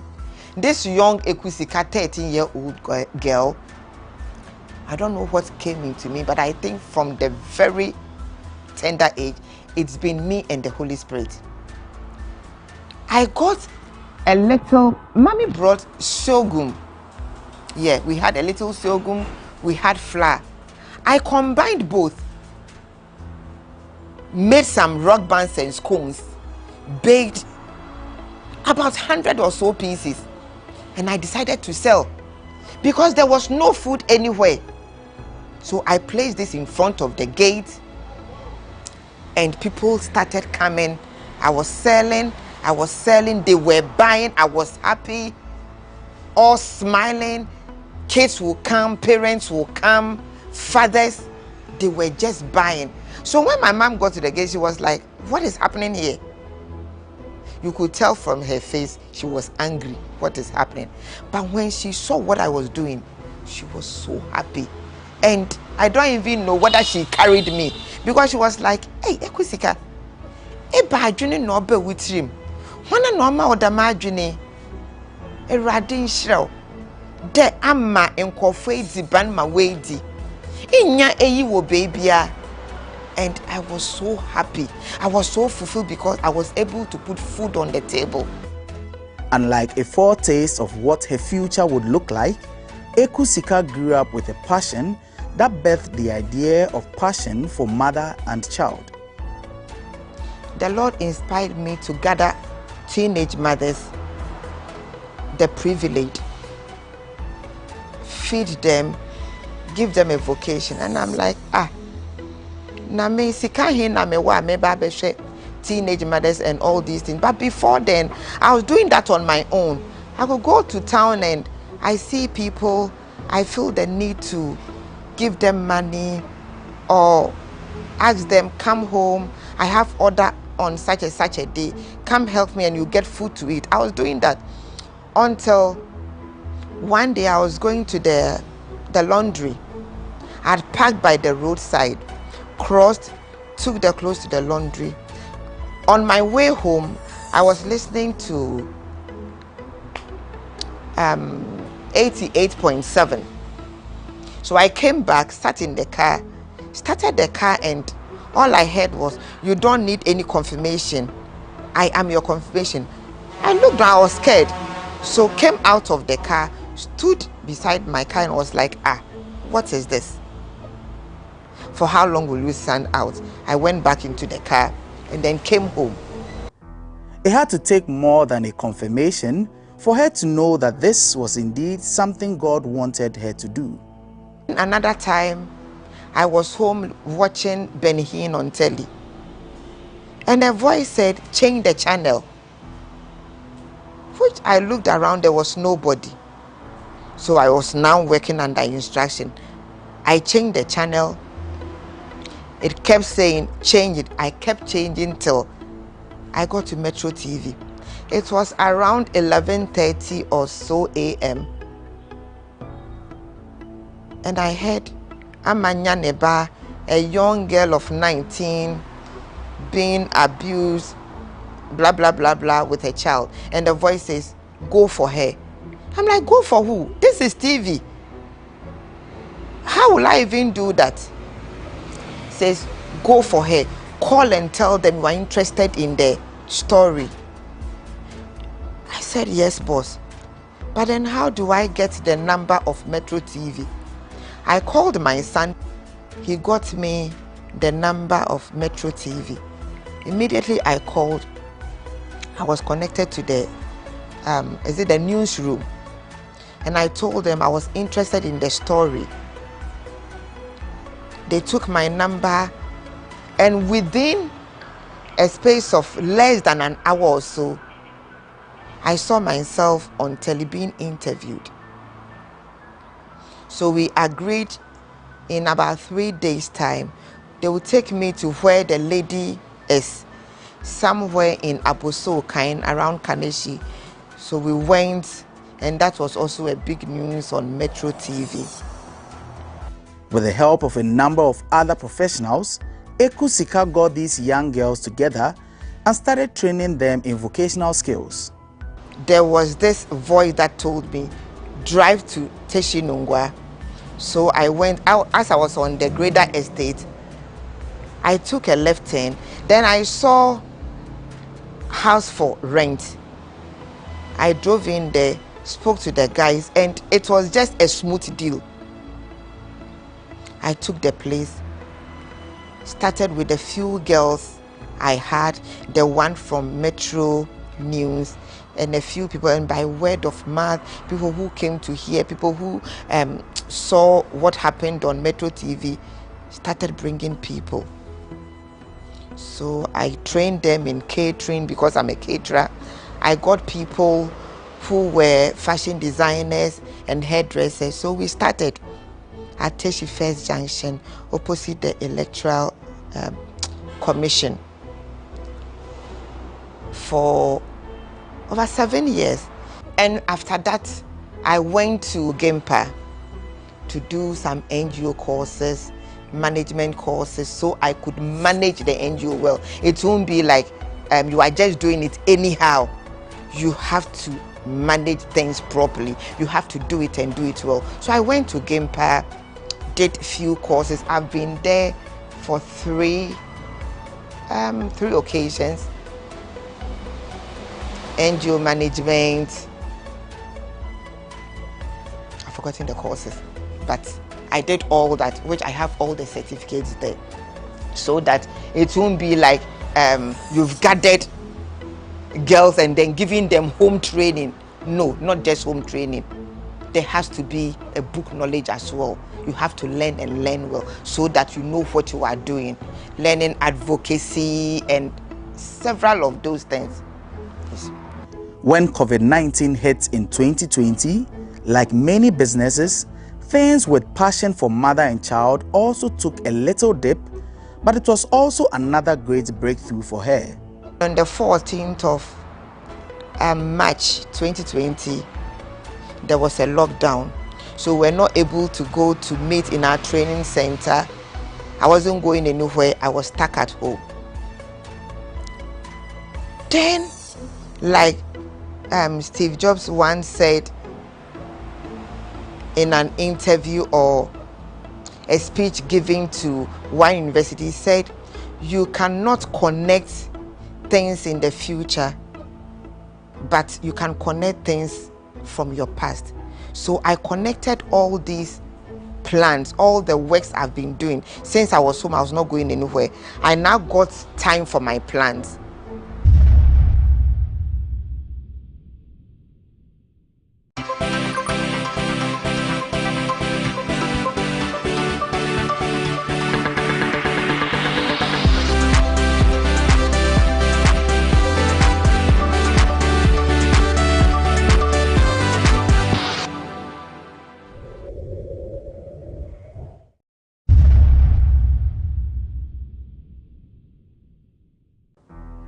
Now, let's call her the woman who talks to plants. With every research she did into plants, unconsciously, she was building a business so much that she sometimes forgets to eat while doing it. So I wake up early in the morning, do my house chores, then I come and sit in my garden, clean, prune, just like I was doing when I was 7 years old. Then I will start talking to my plant. You are beautiful. I like the way you are. I like the colors. Oh, how can one plant have 3 colors? So I was just admiring nature. And the Lord started talking to me. This is an oxygen plant. It can do this for you. It can do that. So I got so much interested in it, and all my time was always in the garden. So I'll take the picture, post on my status, some on my Facebook, do a research, talk about this. Maybe this is called Sansevieria, another name, mother-in-law's tongue. Then I'll just go find out why mother-in-law's tongue. And one says, I beg you, anyone listening to me, they said, the mother-in-laws, their mouths are sharp, their tongues are sharp. So that is then I'm like, wow, this is funny. So I'll just get the name, the fan. This is Zizi, this is Red Beauty. You see, I started learning the names so I could post them on my status. People got interested. Then they'll ask, can I get something for my hall? Can I get something for my bedroom? Which one do you think is okay for the bathroom for this? And we kept going. It got interesting. So every day you see me here working at nurseries looking for new plants, and I was so fulfilled. That was my passion. That was my heart, because I can come here in the morning, say 8 o'clock. I will be here till 6 p.m. My husband will have visitors and they are like, do you sell them? I said, yes. Can I have this one? I sell them. So I started going to the Volta region, buying pots and working with them. So, but there was more that her plants garden was given that she never knew herself until this woman walked in one day. I went outside the gate to just admire the pots I've arranged outside. And this woman was coming. She was like, oh, madam, do you know the one selling this pot? I was like, it's me. Just, oh, okay. I've been passing here every day. I want to stop up because on the roadside, I'm scared of the trucks that are passing. And I'm like, you can come and park in my house. And he said, no, I've parked behind your house. So I walked her in because I have lots of pots in the house too. So she just looked through what we have in there and we came in. Immediately she entered, she was so happy and was like, wow, you have a beautiful home. Can I sit? I said yes. She sat and I took her through the plants. What is this? What is that? She was so happy. And she was like, who are you? What do you do? I'm like, ma'am, please, I don't understand. How do you mean? She said, when I was coming, I wasn't feeling well. I had this terrible headache. And as I started, I even wanted to ask if you could give me a paracetamol. But just as you spoke with me, the way you are so passionate about the plans and talking about them. I felt something just leave me. That's why I asked, who are you? I'm like, I'm a praying woman and I believe in what I do. So I prayed with this woman. She was so happy, started jumping. I'm healed, I'm healed. I'm like, God, I thank you. She took my number that she will call immediately she gets home. And that was the end of that woman. I didn't hear from her. There was no call, and I've never seen her to date. Could that be an angel who came to tell me what you are doing is good, so continue on doing it? Another woman also shared her experience about how these plants did more than beautify her home. This lady, she's also a journalist. I don't want to mention her name. She called me one day and was like, Mommy, I took my little boy to the hospital and this doctor, an Indian, said, you need to put a plant in your son's bedroom by the side so he could inhale this oxygen. It's going to improve his health. Immediately, she remembered me and called me in front of the doctor. So truly, I made the beautiful pot of Sansevieria, another name for snake plant. It has nothing to do with snake. It's just the design. I have one over there. It's just the design in it, right? That is what looks like a snake, but it has nothing to do with snake. Because the little boy was just around 4 or 5 years, I put decorative pieces around it. And to the glory of God, the mother came back to give a testimony to the extent that it went to bridge their marriage. It went to put their marriage together. And I was happy. And then it was her husband and how he got healed from the effects of these same plants. I'm so happy here. I'm so happy. And was it 2 years ago or so, COVID, my husband was attacked by this same COVID, which landed him in ICU. It was such a terrible moment. People around him were dying. I lost my cousin, late Ejakon's wife, Auntie Nana. I'll say it's my cousin or my auntie. We lost Sister Nana. But by the grace of God, and I believe by what I do, because I know taking care of orphans, the needy, is the heartbeat of Christ. So if you are able to do such, God gives you long life, and always sitting in nature, admiring and inhaling it.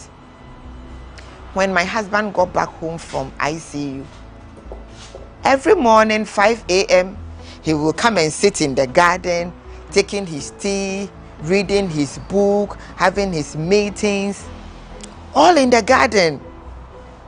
And he so much enjoyed it.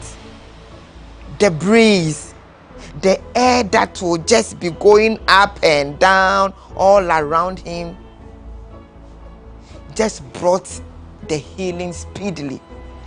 He really enjoyed it, I must say. It was what brought about his healing. And I'm happy. Because I get most people, Mommy, can I come around? I feel terrible. I have this issue in my marriage. Can I come around? I want us to sit in the garden and then we talk about it. I'm like, yes, come, because I love to do that. And Charlie, the feedback I get is so fulfilling. So that is what has brought us here today. Like everything in life, her work with these young ladies has had its own share of challenges. Then somebody will ask, so have you forgotten about the teenage mothers? No, I had not forgotten about them. We always met on, we had a platform where we chat. We do our devotions and everything on platform. Sometimes I invite them to come over.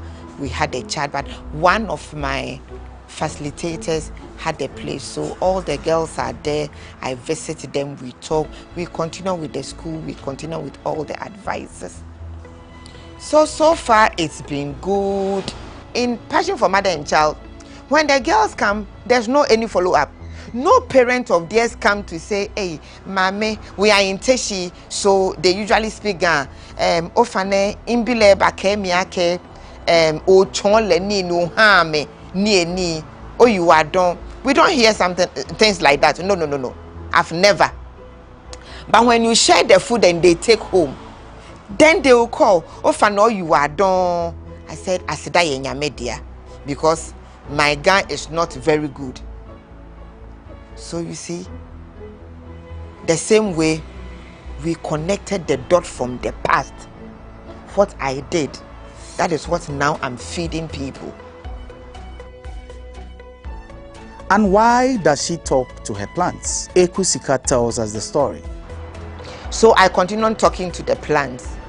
I would come, talk to you, admire, and most especially when I work for any client, and the person is going, or we are supposed to pack the things in the car, I go close to the plant and I talk to them. I tell them, as you are going, let there be peace in that home. If there's any marital issue, go and solve that issue. Because you are living, and in the Garden of Eden was a peaceful place, go and do same. And the report I get from the client was so amazing, and it kept me going. It kept me going. Why the name Eden Garden? I decided to name it Eden because it was fulfilling.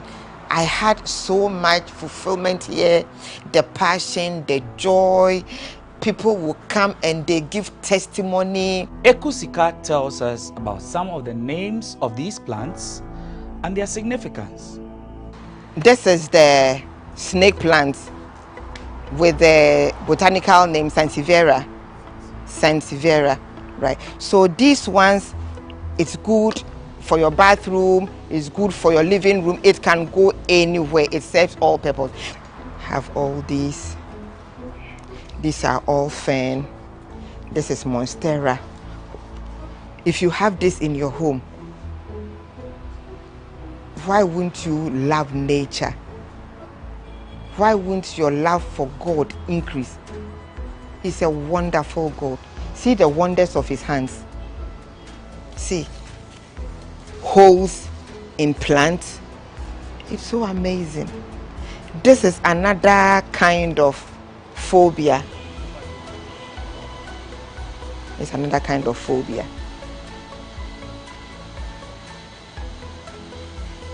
That is aloe vera.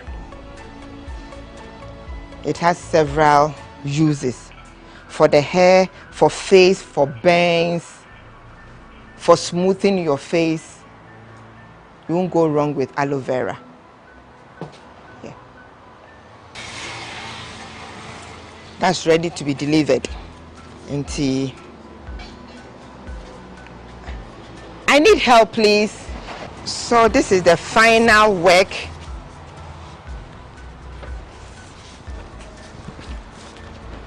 This is our final work. What a thing of beauty. Isn't it beautiful? So that is our red beauty. Living Eden Gardens to its final place. And like I always do, as they are leaving my hands and my home, I say a word of prayer. As you live here, may the Lord go with you. May you bring peace in your new home. May you bring beauty and love, just as you are so colorful, so nice and natural. Every marriage in that home, let it be so. Go and glow as the leaves are glowing. Let there be peace. Let there be joy. Let there be abundance of everything. In the name of the Father, the Son, and of the Holy Spirit. Amen. Amen.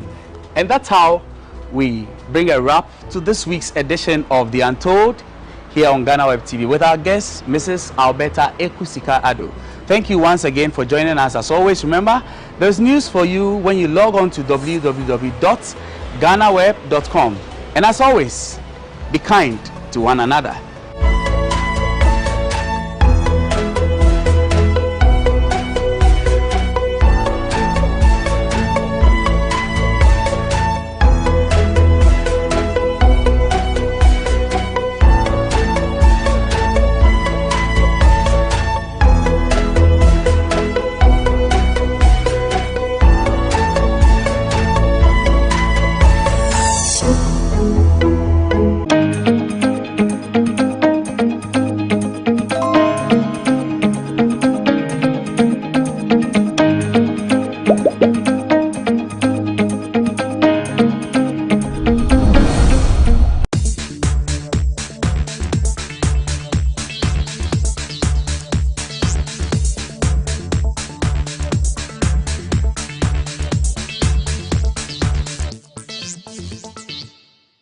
Hi, I'm Enini Emmanuel and welcome to Sports Debates on GhanaWeb TV. On today's edition, we discuss Sule Ali Muntari's reported return into the Blaster squad. Sule Ali Muntari, since joining Hearts of Oak in January, has had some decent performances for the Phobians, and thus people think Sule Ali Muntari still has what it takes to play for the Blasters against Nigeria. So we're on the streets of Accra to see the views of some Ghanaians whether or not Sule Ali Muntari should be included in the Blaster squad to face Nigeria in the FIFA World Cup playoffs upcoming in this month. Sule Muntari had to cook for about 6 matches. And for say the modern bono conkai into Black Stars game in Nigeria bono coach Empanidi and squad no. Ubi say I was said in the count and I knew I said in the count. Many are medasi. Me yakotokoni na emu Obia Obekan Sasemono, Menene Yajin. Esan say Ghana has no home. Yet they are not retired players in term too much. Which other countries now? Play Bio when you experience account to yes, be a player no 28, 29.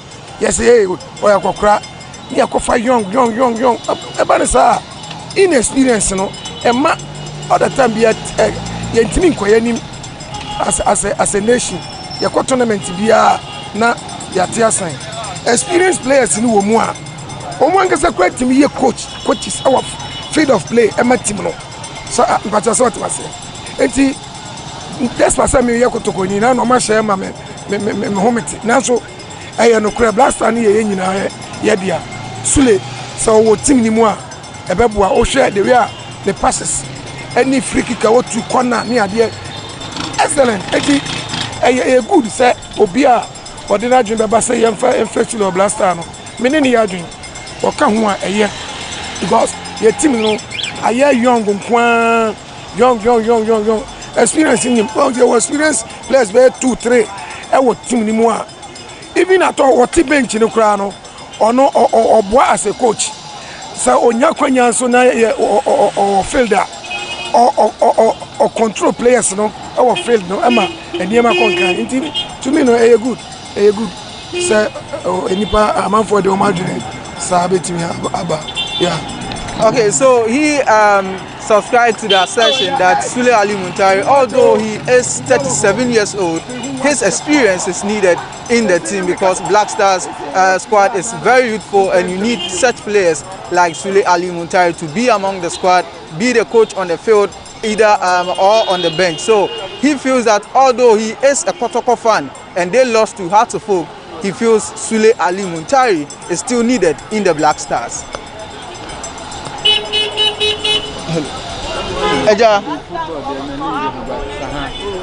Sule Muntari, well, 37 years. Still, Ghana for say Oba Hearts of Oak and the money conkai into young friend. Ususu say I was a friend and I had no man friend. Yes, I saw my friend because he's doing well.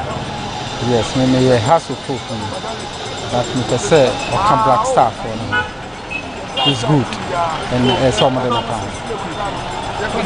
So So this man is a Heart of Folk fan, and he feels that Sule Ali Muntari has impressed since he joined the club, and so he has to be included in the Black Stars squad to face Nigeria in the FIFA World Cup playoffs. Sule Muntari was 37 years. Oba Heart of Folk, the morning konkai. Ebi say yemfa nka Black Stars squad ho, ebi so say hwe no man fa na nka ho. Utu so say yemfa nka ho ana hwe no man fa na nka ho. It's very obvious say some Sule camp squad. It's obvious. Say for Sule camp because our skills no upon age ni na no our football talent no. Shegua or Shadima has penalty. Usha ang no now the bonnet to na. As I yemfa nka ho. Na pe woni na ma Black Stars yem ko no. Oh, now you select the quality, and yes, the papa, mamma, and says, he deserves to join the Black Stars squad. You know, in that upon it will be or what experience. So, from the new ball, yeah, man didn't PS boy say, Benzema go boating, and there's experience now when now, man didn't know. I don't know, this is a good 34 years when you, but our football talent, to know, never should count.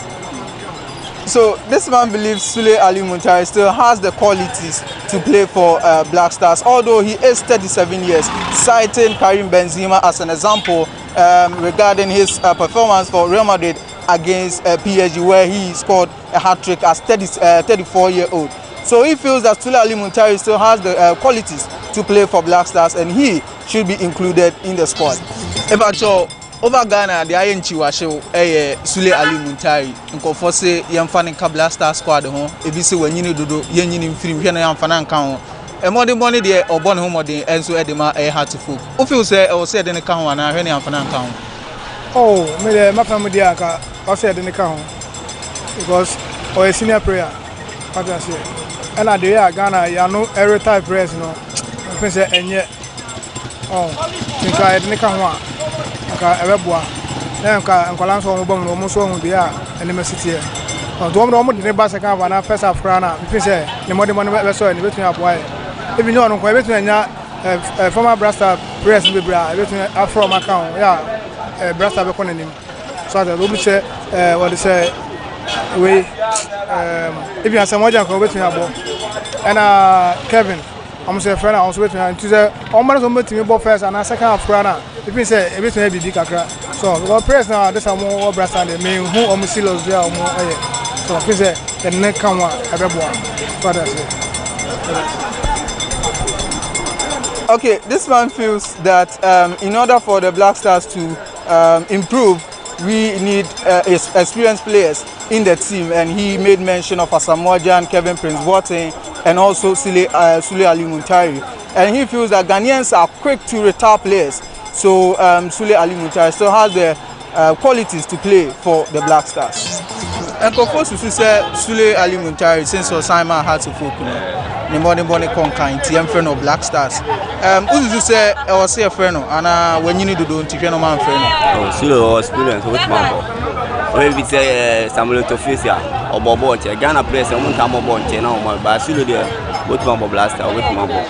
Say every Friday die over top of the first Sule Muntari experience with Mambo. Okay, so this man says Sule Muntari still has it to play for the Black Stars, and Ghanaian players normally retire early, but Sule Ali Muntari at 37 is still playing, so he still can play. So in order to call Dede Ayew and come and do Matramakwe on the pitch, it's better to call Sule Ali Muntari to play and then have a good game for the Black Stars instead. Sule ba Heart of Folk. Nobody want to conquer. Ghana for say friend. Ebizo so hwe am friend. Utu say I was say friend and answer hwe am friend.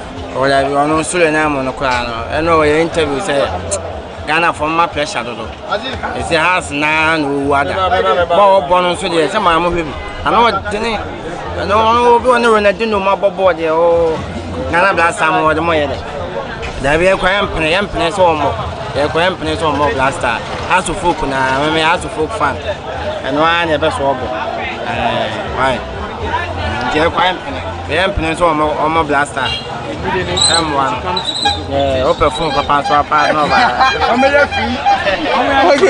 so this man is a Heart of Folk fan, and he says even if the Black Stars calls Sule Ali Muntari to play for Ghana, he will not play because after yesterday's win over Wafa, he stated that Hearts of Oak is his priority at the moment. So he is a Hearts of Oak fan, and he is saying they want Sule Muntari to focus on Hearts of Oak and not the Black Stars. Sule Muntari, me who is experience so ka wono. It is no so beka nkra no ho a at least no effort kakra obe putu no.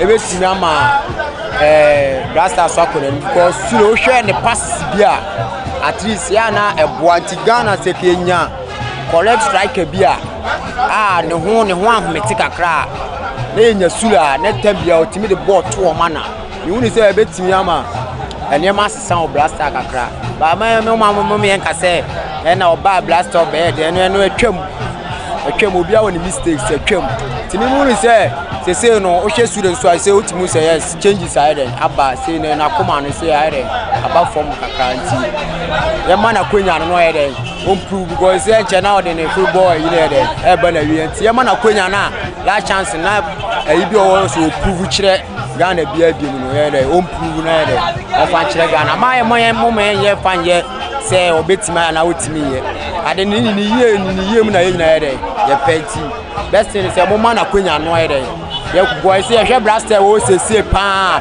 ye nu obi a ye beka say ochiche passes bia ye hu obi a wa yire ne hu o Black Stars bia mu a otimi ma go obi ba e na Sule so wo ne ma bia ye ne ani say ne short bi wa papo mu 1-2 bia etimi dia akonya bia den etimi dia ni da so bi ba eti mu me ma na sa chance no ya say mu ma na sa chance at least first half bi ne den be na second half ye na free kra na second half ye den be mu a e be boa ko press na mi hu sine prayer bia wo ma obetima direct Black Stars ana Black Stars ne coach sinko na be se senior prayer bi wo mu a mi hu ni se e be boa o hwe Barcelona sia se na Messi fe ko Barcelona na ono a ne ye ne anim se Messi kwa we coach ko no na direct mu yesi na boa eti ye ma Sule akwenya no ye dai onye ontimi improve the also we improve kire Black Stars me na mama me ya ma na kwenya no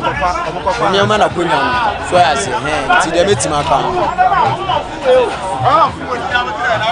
So this gentleman says Sule Ali Muntari deserves the opportunity because if you take a close look at the Black Stars, there's no playmaker who can create chances, who can lay good passes like Sule Ali Muntari will offer.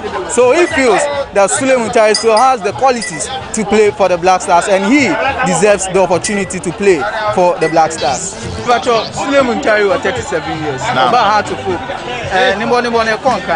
Ebisi emfreno ebisi wanyinu dodo utusu se osomo freno anaso hwe no man freno ya freno wa efa Black Stars se Sule de ono de wa beye ne de waja se Sule wa beye ne de ko entinu na aka ne ye nkola ne de se sia no em se media for no ye hu media for ne pese mo ya na ye san freno bio ema ne ba na ewo ho no no se youth na e ba no e wo se o mo so ma won chance na o mo ye de womutimi ebobi na Sule de ono de sia de sa wa yemre en wose ye freni bio wade asesi akaka na aka na ono krampo en wose o ha no ho se obe ha no ho se okwa akobo blasta bio akoye okwa akobo blasta na wakwa akoshe dede ayu ase ana asese wade aso ye senior player e wose o maye o keep sa respect no en wose nkrofo bi be force no se yemfre na ono so be ye no se yemfre se wa yemre what has anti experience no use ball obo nyina no enye se ye nhwe wo se ye yehwe unum ba yesu ye nimu hwe what has anti ye hu se experience na o use ba ba ne sa ahoden ne ahoden se ya mpumu ago Sule onya abofra ye nimu Sule Muntari e wo Liberty Crampo na enye na ache so many years anti Sule ni wanyi what has but obetimi kakra na o na odibetwa ne ho de o aso konfo no what has na odibetwa ne ho ne de no ene na o ye wo aso folk no ba say your friend Black Stars and there was obesi nkola ne kwa what I say Mayfields no omodos o wa unu da Ghana a place na Mayfields ntinu e we say o ma chance na nkola no so there ebobi damasi. So this man believes that Sule Muntari, although he is a good player, we should leave the past in the past because Sule has done all that he needed to do for the Black Stars, and so he has to be kept aside for the young ones to have another opportunity. In terms of the midfield positions, Ghana is blessed with enough options, so he thinks that Sule Muntari is not needed in the Black Stars at this moment. Muntari, say Black Stars.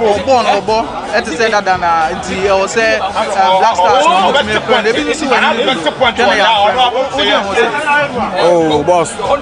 Sule, there's no need to say on Black Stars. So at least some company for the team now. And I made a photo about some Sule say, oh, senior player. What I say?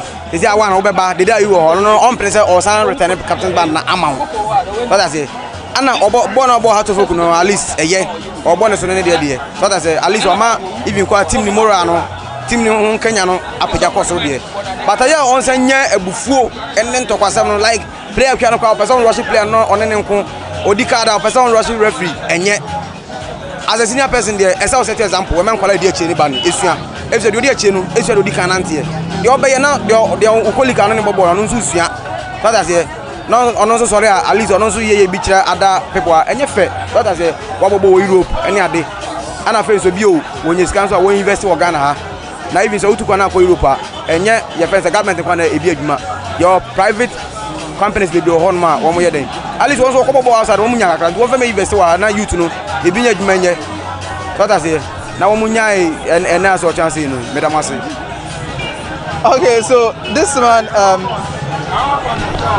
so this gentleman here is basically advising Sule Ali Muntari that he's a player who has made it outside of Ghana and has a lot of money, so he should invest in Ghana for the youth to benefit. And also when he's playing, he has to calm down in certain situations. When he suffers tackles and all that, he has to calm down and manage the situations very well because he is an experienced player. Now regarding the Black Stars, he says that Sule Muntari is an experienced player who cannot play under the Dayu, who is the current Black Stars captain. So he thinks Sule Ali Muntari is not needed in the Black Stars. The Black Stars was unfriendly or selfish because, you know, you say when you're near me, what I say? On men crying, then so I won your chance, was won your chance. What I say? Maybe I don't know. I didn't think I will. Then crying so Emenya, I can't be no so I can't be more. What I say? So this gentleman says Sule Muntari is an experienced player and he feels that he has paid his dues for the Black Stars, so he should step aside for the young ones to also have an opportunity and play for the Black Stars and also do something for Ghana. So he feels that Sule Muntari shouldn't be included in the Black Stars squad. Sule Muntari, yeah, I go for so about has to focus in the morning, born a con kind, born or bopa, yeah, when you need it. But Chile be asked for born stone in board. Yeah. Now, if you say I'm on friend Black Stars, if you see there be the you know sort of the Rennie and Ferno. Who to say I'm friend and answer Rennie and Ferno? Yeah, friend. As your friend say, still or form as so to be coming on. Now you say has born boy or ya dear pa or ya dear or ball papa and I'm penny for into a massive. Only a friend crown match, no more United be as scanners on the woman. Among from more, now 1 2 1 2 1 2 1 2 1 2. So they say 1 year, as you would or bought a year, I almost friend penny for the friend, no ball remain. What's your walk around and say, Sule Womua, or say, oh, Sule Wom, has them contracted on a channel, or the Metron, or was a Sulan, oh, Sulanim, the man who said Mr. Boris and so has it the club, TB Hua, Sule, or form. Born so boy, to be so possible, we senior player, yes, born or boy, Yansa Wumpa, BNG, and Castle Bell, come up, as almost friend, Penifrono, or Montras and Monfreno. Or yes, the former Sebia or so Cassiana, because I want to be mobile and I want to get training.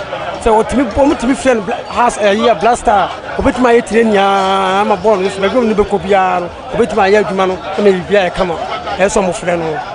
Thank you.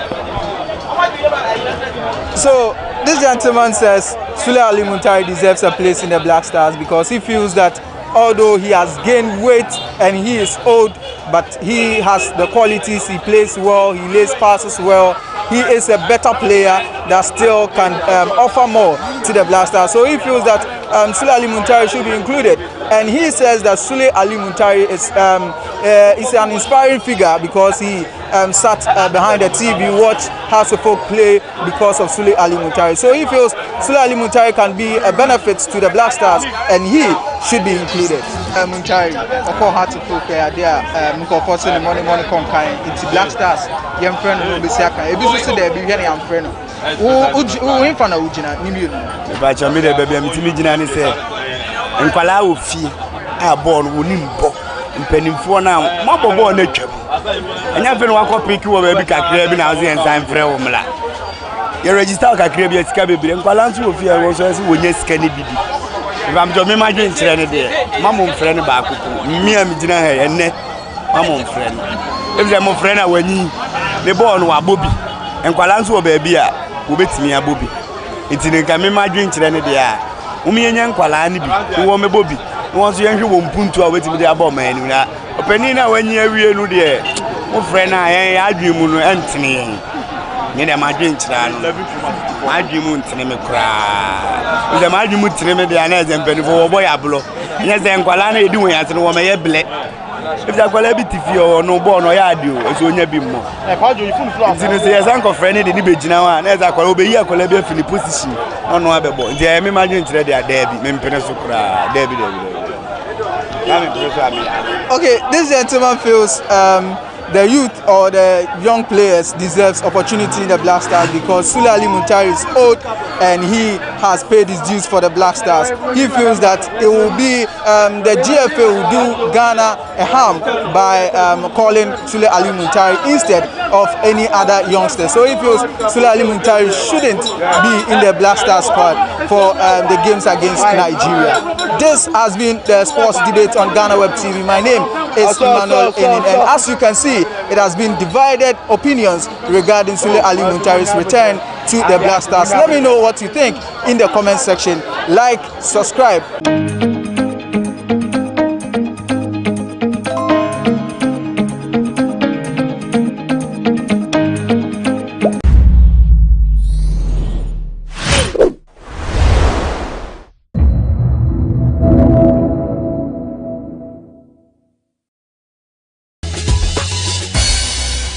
Previously on People and Places. The Sale Cave was once the tribal chief palace of the Shire. Okay. So when I say tribal, 4 tribes that lived here, when they see the leaf on your leaf, it tells that whatever you see here is a hidden truth that you will not go and expose or tell anyone. The focus was war-minded people, you know. They were like people who can easily come in and take the place from them, since they also took it from others. Somebody else. That's how you call them? Yeah, sometimes you just make a little to stir them up. Wow. And hence the name Bat Cave. They sit on the stone, which they cover it with the skin of the antelope. Is that it?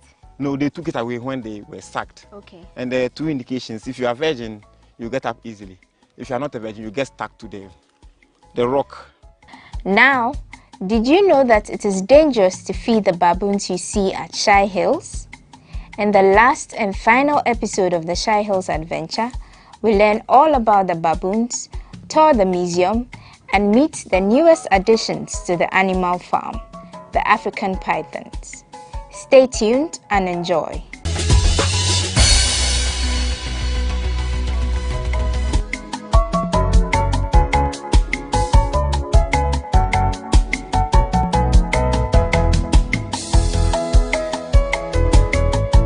So we are heading towards the animal farm, like I said before, but we made a stop by our friends, the baboons, right? And we are going to have a little talk about them. You usually would see people feeding them as they pass by. Is that something we are supposed to do? Yeah, so we don't encourage people to feed them. We do community education to, educate the people around that they are wild and they must find food for themselves. They are wild? And then hence they must find food for themselves. In feeding them, they tend to forget the wild parts, and then they go to the nearby villages, towns, and steal food. Sometimes there are issues with animal-wildlife conflicts. That is, they go there, tend to steal their food. Sometimes when they drive them, these baboons will scratch on them or bite them, and they can give them infections.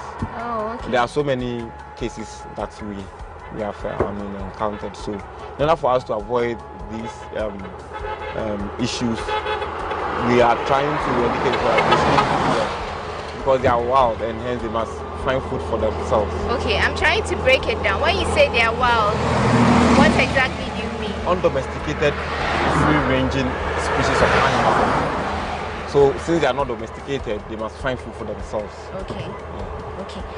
Are they originally called baboons? Yeah, so these are baboons. These are olive baboons. In the world, we have about 6 species of baboons.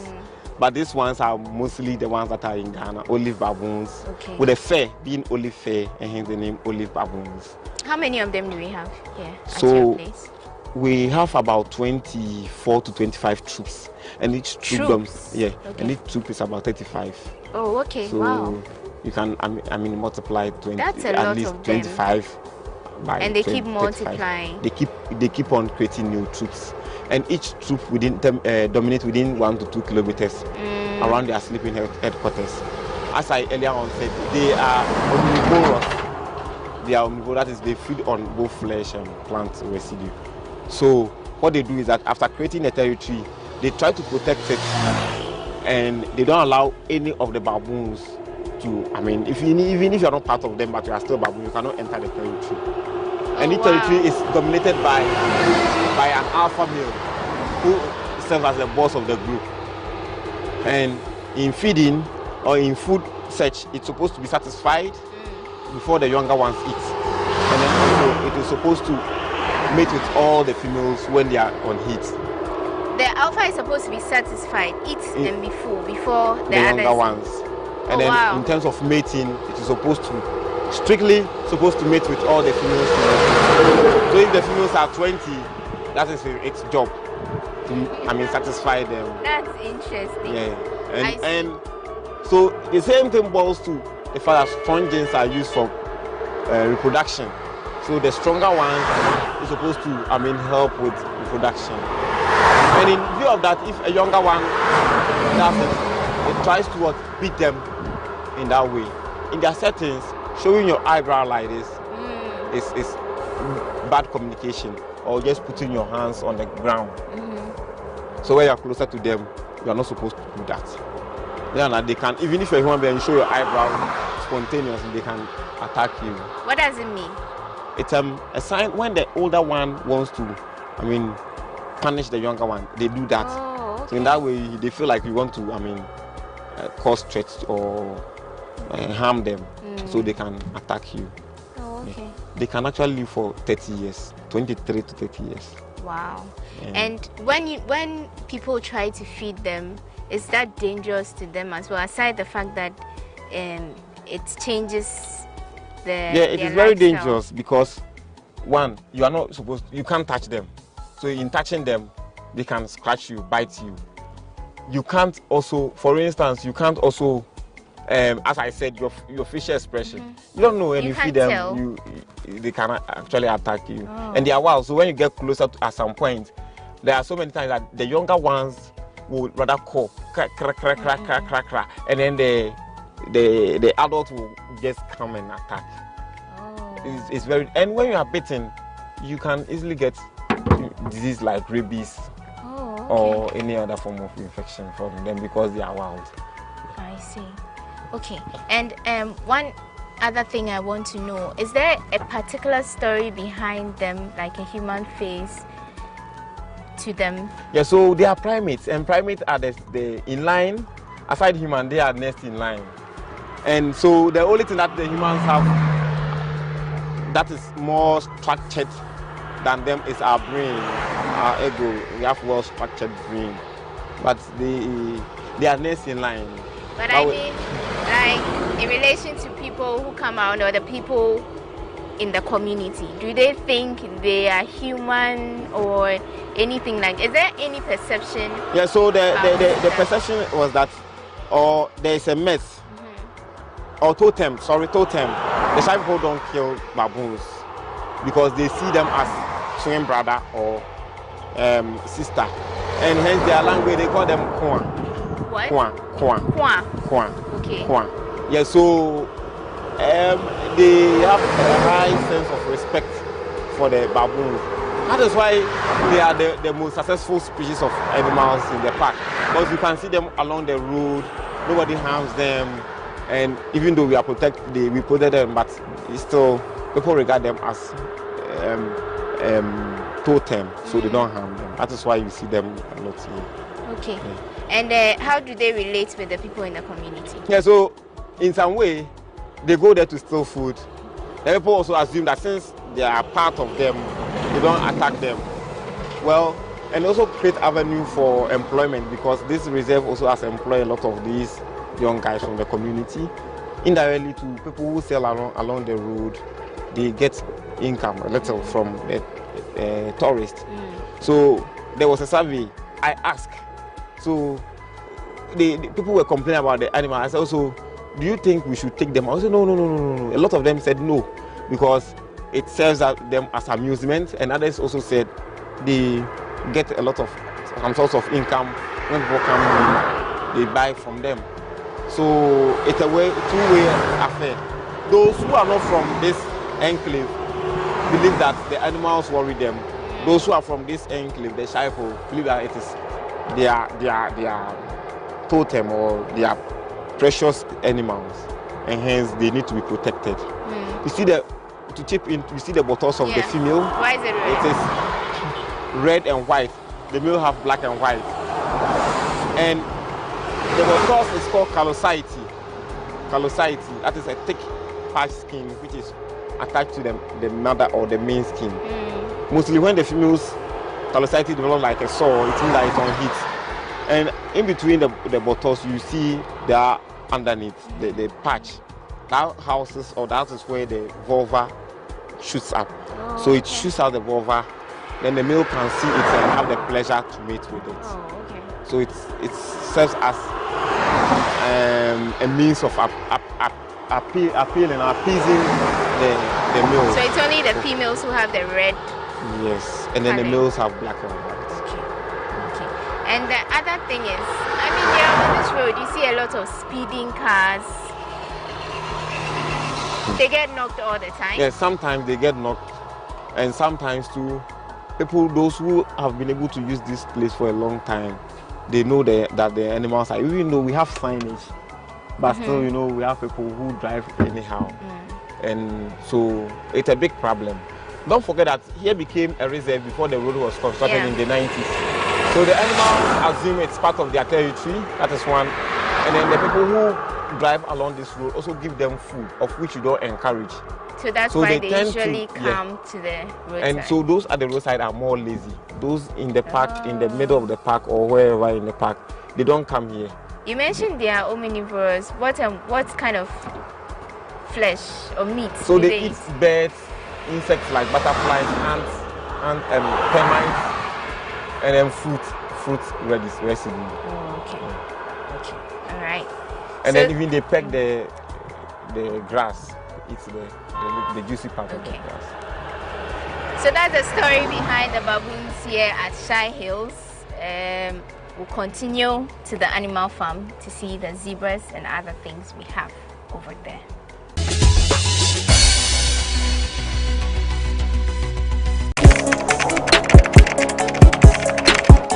We table issues relating to the arts and entertainment for a riveting discussion, of course, without fear nor favor. The question the presenter asked them was a dumb question. You need to speak the fact and move. Varied views. We agree to disagree. So I would disagree with everything you said. I think that he's a smart guy.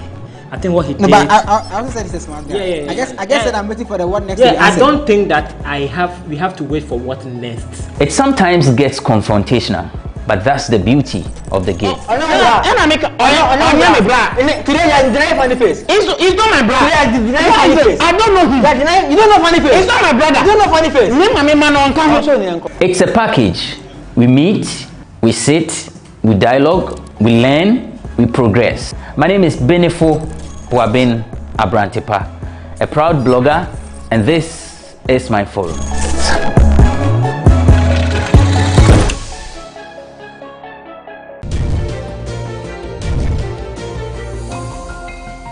Now, let's learn something interesting about Ghana. Ghana's capital, Accra, came from the word Nkrane, an Akan word which literally means ants. The name was later corrupted by the British to become Accra.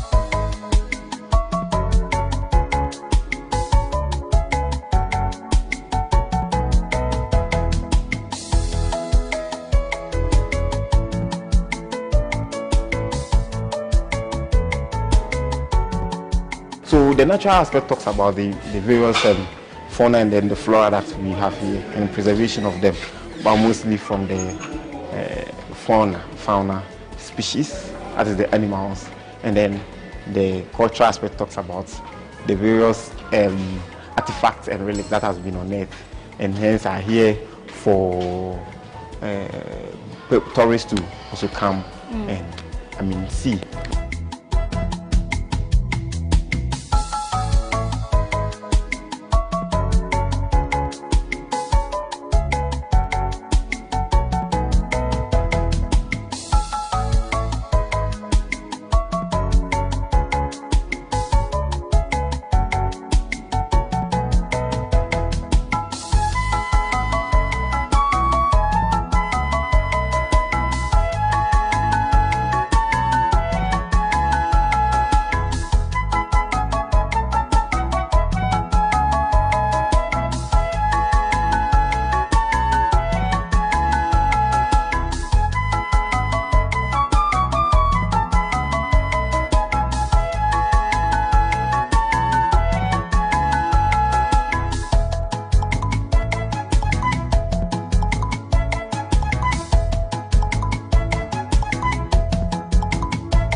So this is the animal farm. We are starting with, you can see some zebras in the background. Ishmael, how long have they been here? So for the past, I think 4 years, the zebra have been here, imported from South Africa. Okay, okay. And how big is their place? How many are they? So we have divided them into two. The first so the fence are 3. Okay. The first one houses the ostrich. The second was housing about 3 zebra, and now they've given birth. So we have 2 young ones added to so make that's it 5. And then the third one houses 4 zebra. Okay. They are yet to also, the male is yet to also show his power. But why the separation between because these of the ones? males. Okay. 2 males, if you put them at the same place, they fight to dominate. So then you need to separate them. So there's a male here and there's prevail. another male in the other one, and the rest are females. The rest are female. But the younger one is also a male. A male. So as time goes on, it can be taken out separate from the group. Okay, and what do they eat? So they are herbivores. Okay. Yeah. So they eat grass, and we supplement their food with rice meal. So we go to a strawberry and other places to get the chaff. We supplement them. Okay. This species of zebra are called the plain zebra. So you can see the patchy brown color. It's not dirty color. Oh, it's that's natural. not dirt. That's how they actually look. Yeah, it's not dirt. That's how they look like. And their lifespan is 40 years. 40 years for the zebra. Okay. Mostly, the most fascinating part of the zebra is the stripes on their body. Each has unique pattern. So even if there are 1,000, the patterns are different. And then from mother to offspring too, the patterns are unique and different. And in that way, they use those patterns to, avoid their predators. Focusing on one and catching them. So it serves as camouflage. Okay. For their predators. So every zebra has a different pattern. No matter whether it's born a male from mother to offspring, different, male, female, different, 1,000. Okay. Different. So it's just like the fingerprints. Yeah, that is it.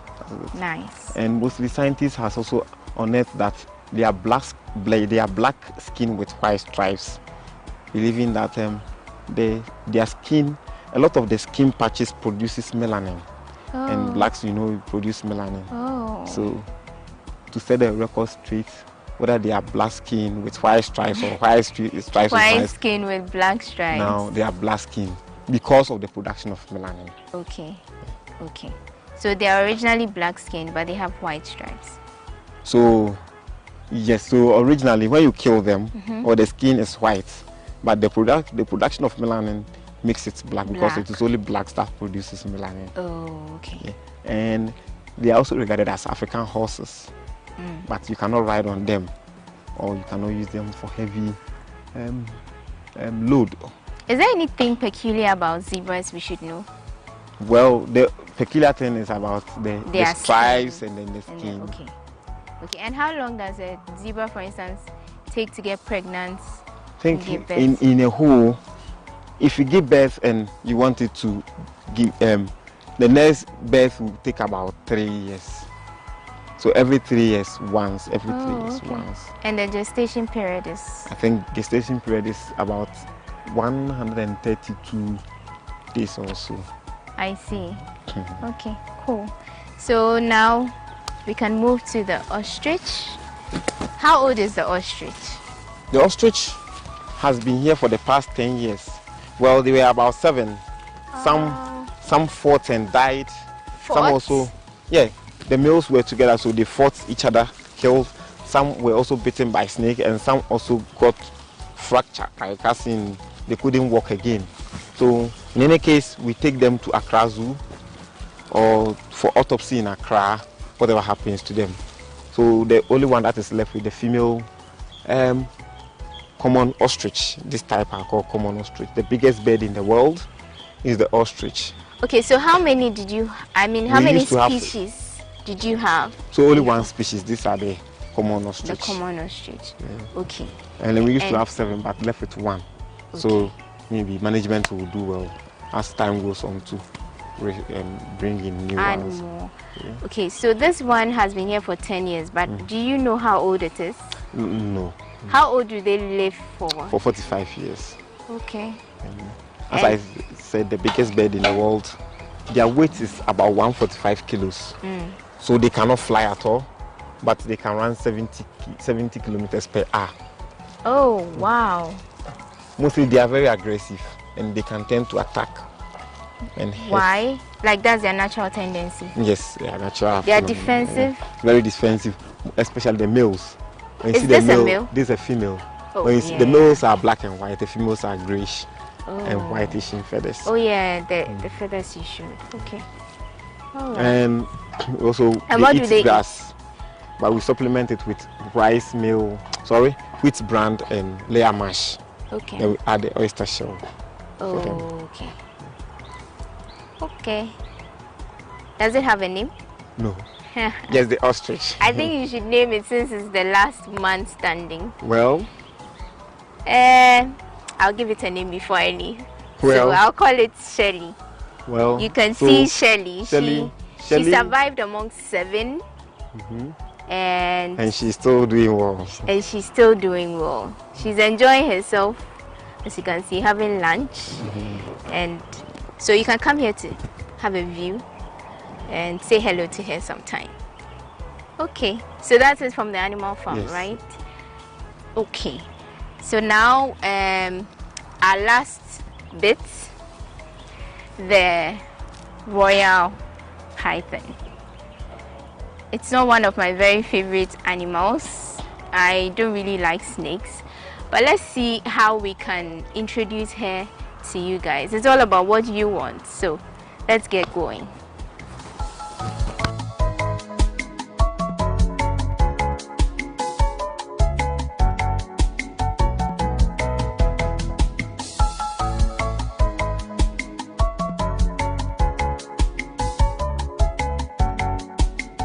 Let me close my eyes. I'm not leaving it. I'm not leaving it. Okay, so this is me holding a python.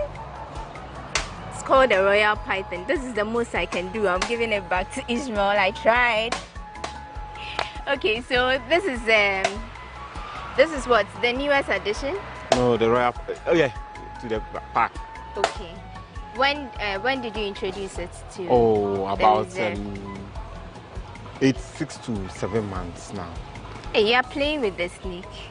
They are ball pythons, so. Okay. Yeah.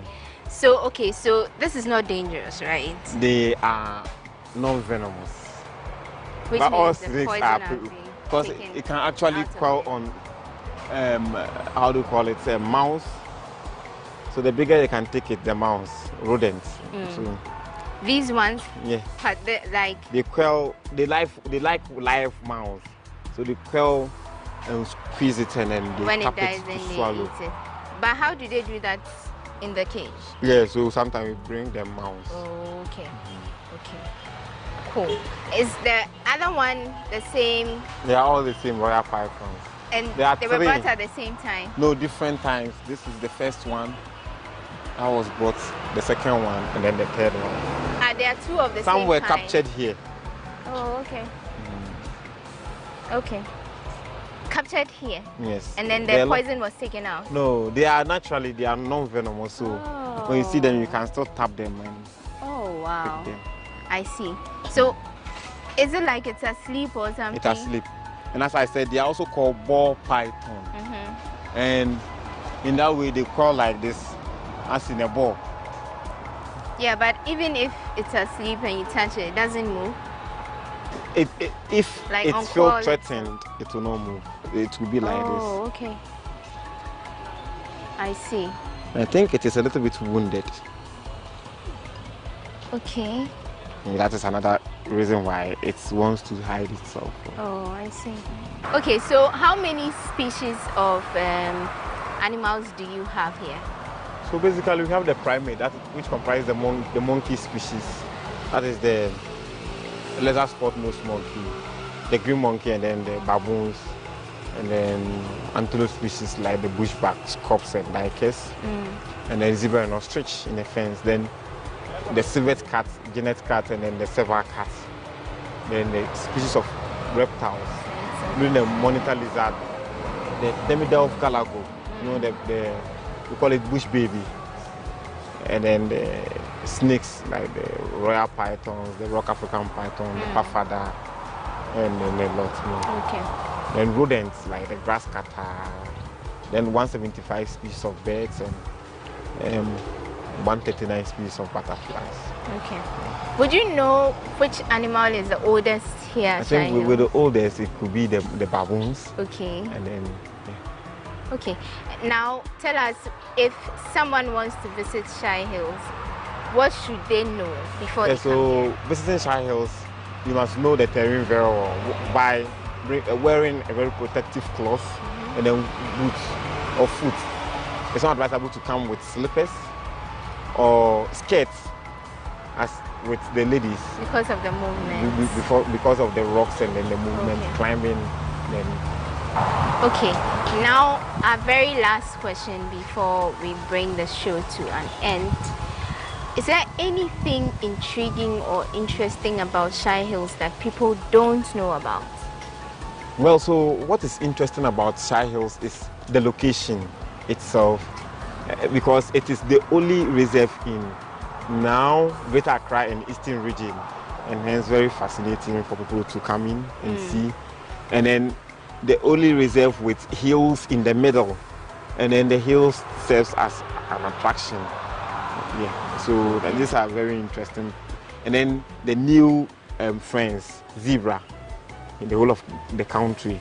The new babies. The new babies.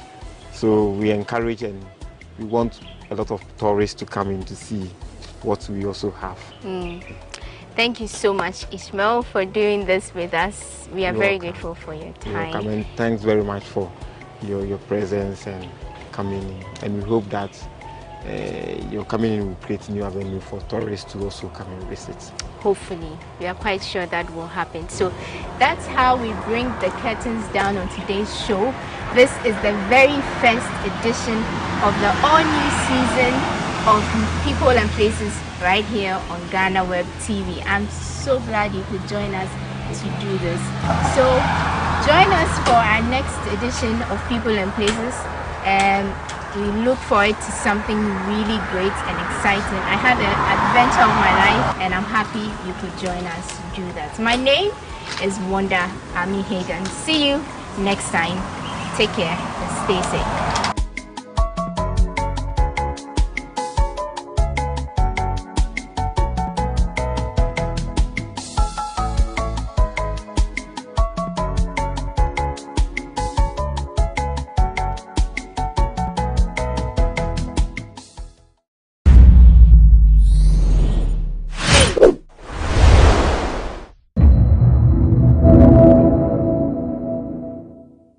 And 22 square kilometers.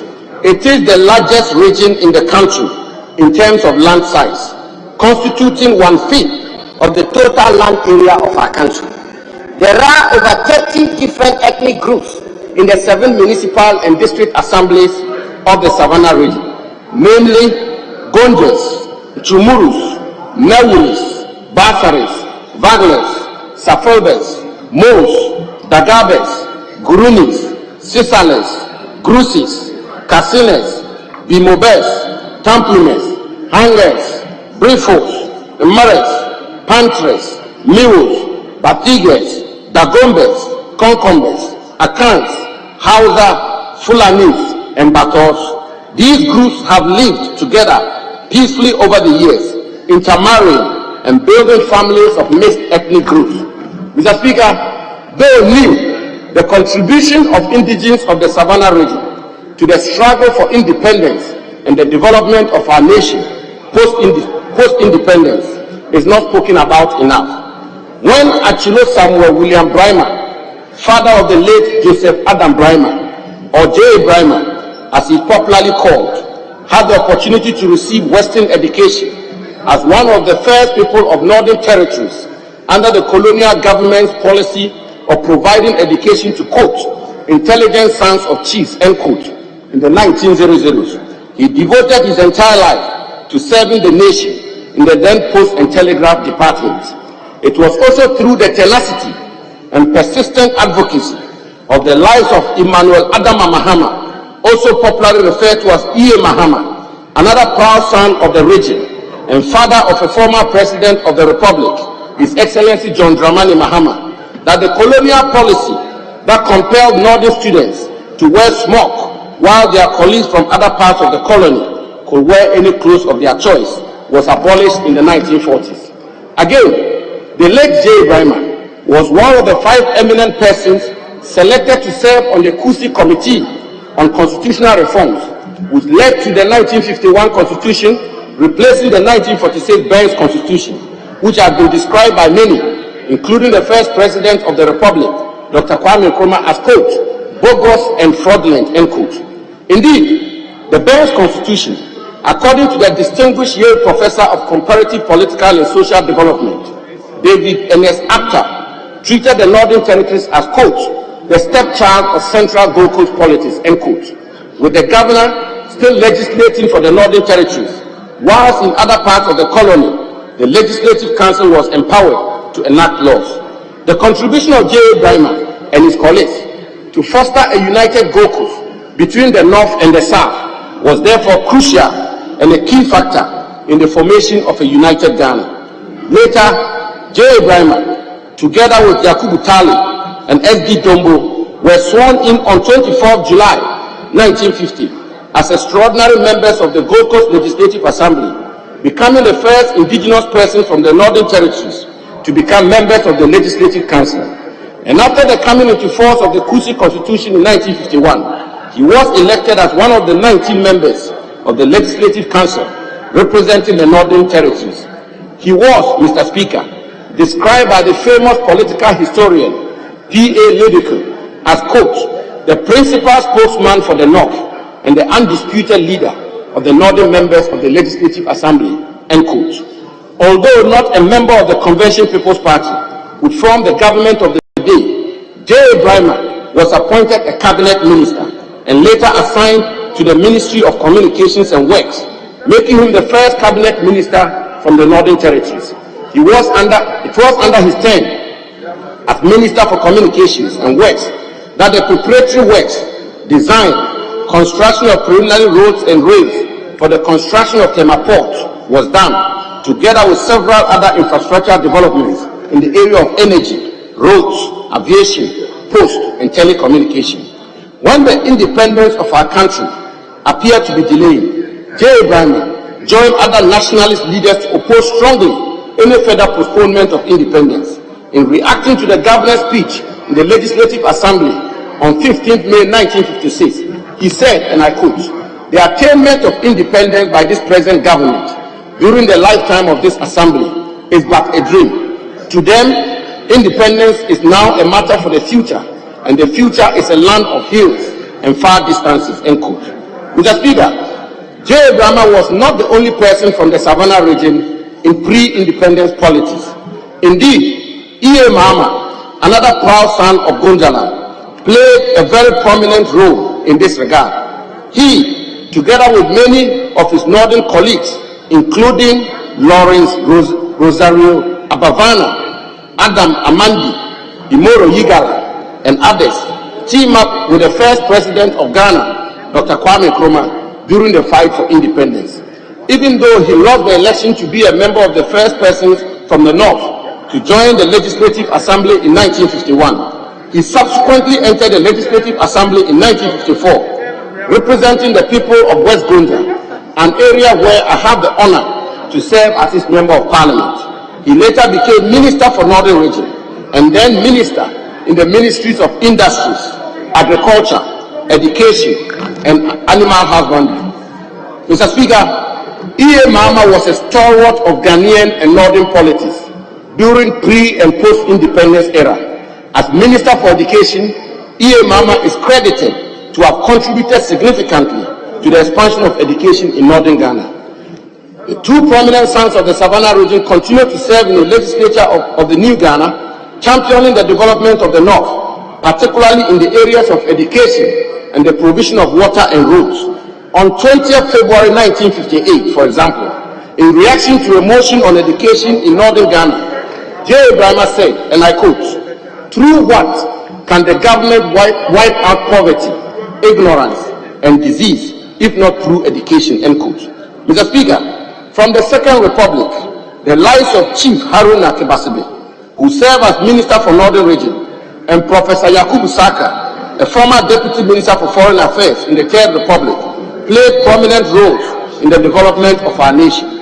In our contemporary Fourth Republican dispensation, sons and daughters of the region, such as His Excellency John Dramani Mahama, former President of the Republic, Honorable Alhaji Ahmadu Seidu, a six-time member of this august house, and former Deputy Minister for Works and Housing, Honorable Alessandro Sofo, also a former member of this house, and Deputy Minister for Roads and Highways, Mr. Issa Ketekeo, former Deputy Minister for Local Government and Rural Development, Alhaji Muhammad Muniru Limuna, former Minister for Food and Agriculture, Madam Otiko Afisa Jaba, former Minister for Gender, Children and Social Protection, Dr. Abu Sakara, one-time presidential candidate for the Convention People's Party, Alhaji MND Jawula, a former Chief Director of the Ministries of Finance and Health and former Chairman of the Ghana Football Association, Madam Mercy Ewuntoma Aloba, celebrated and distinguished headmistress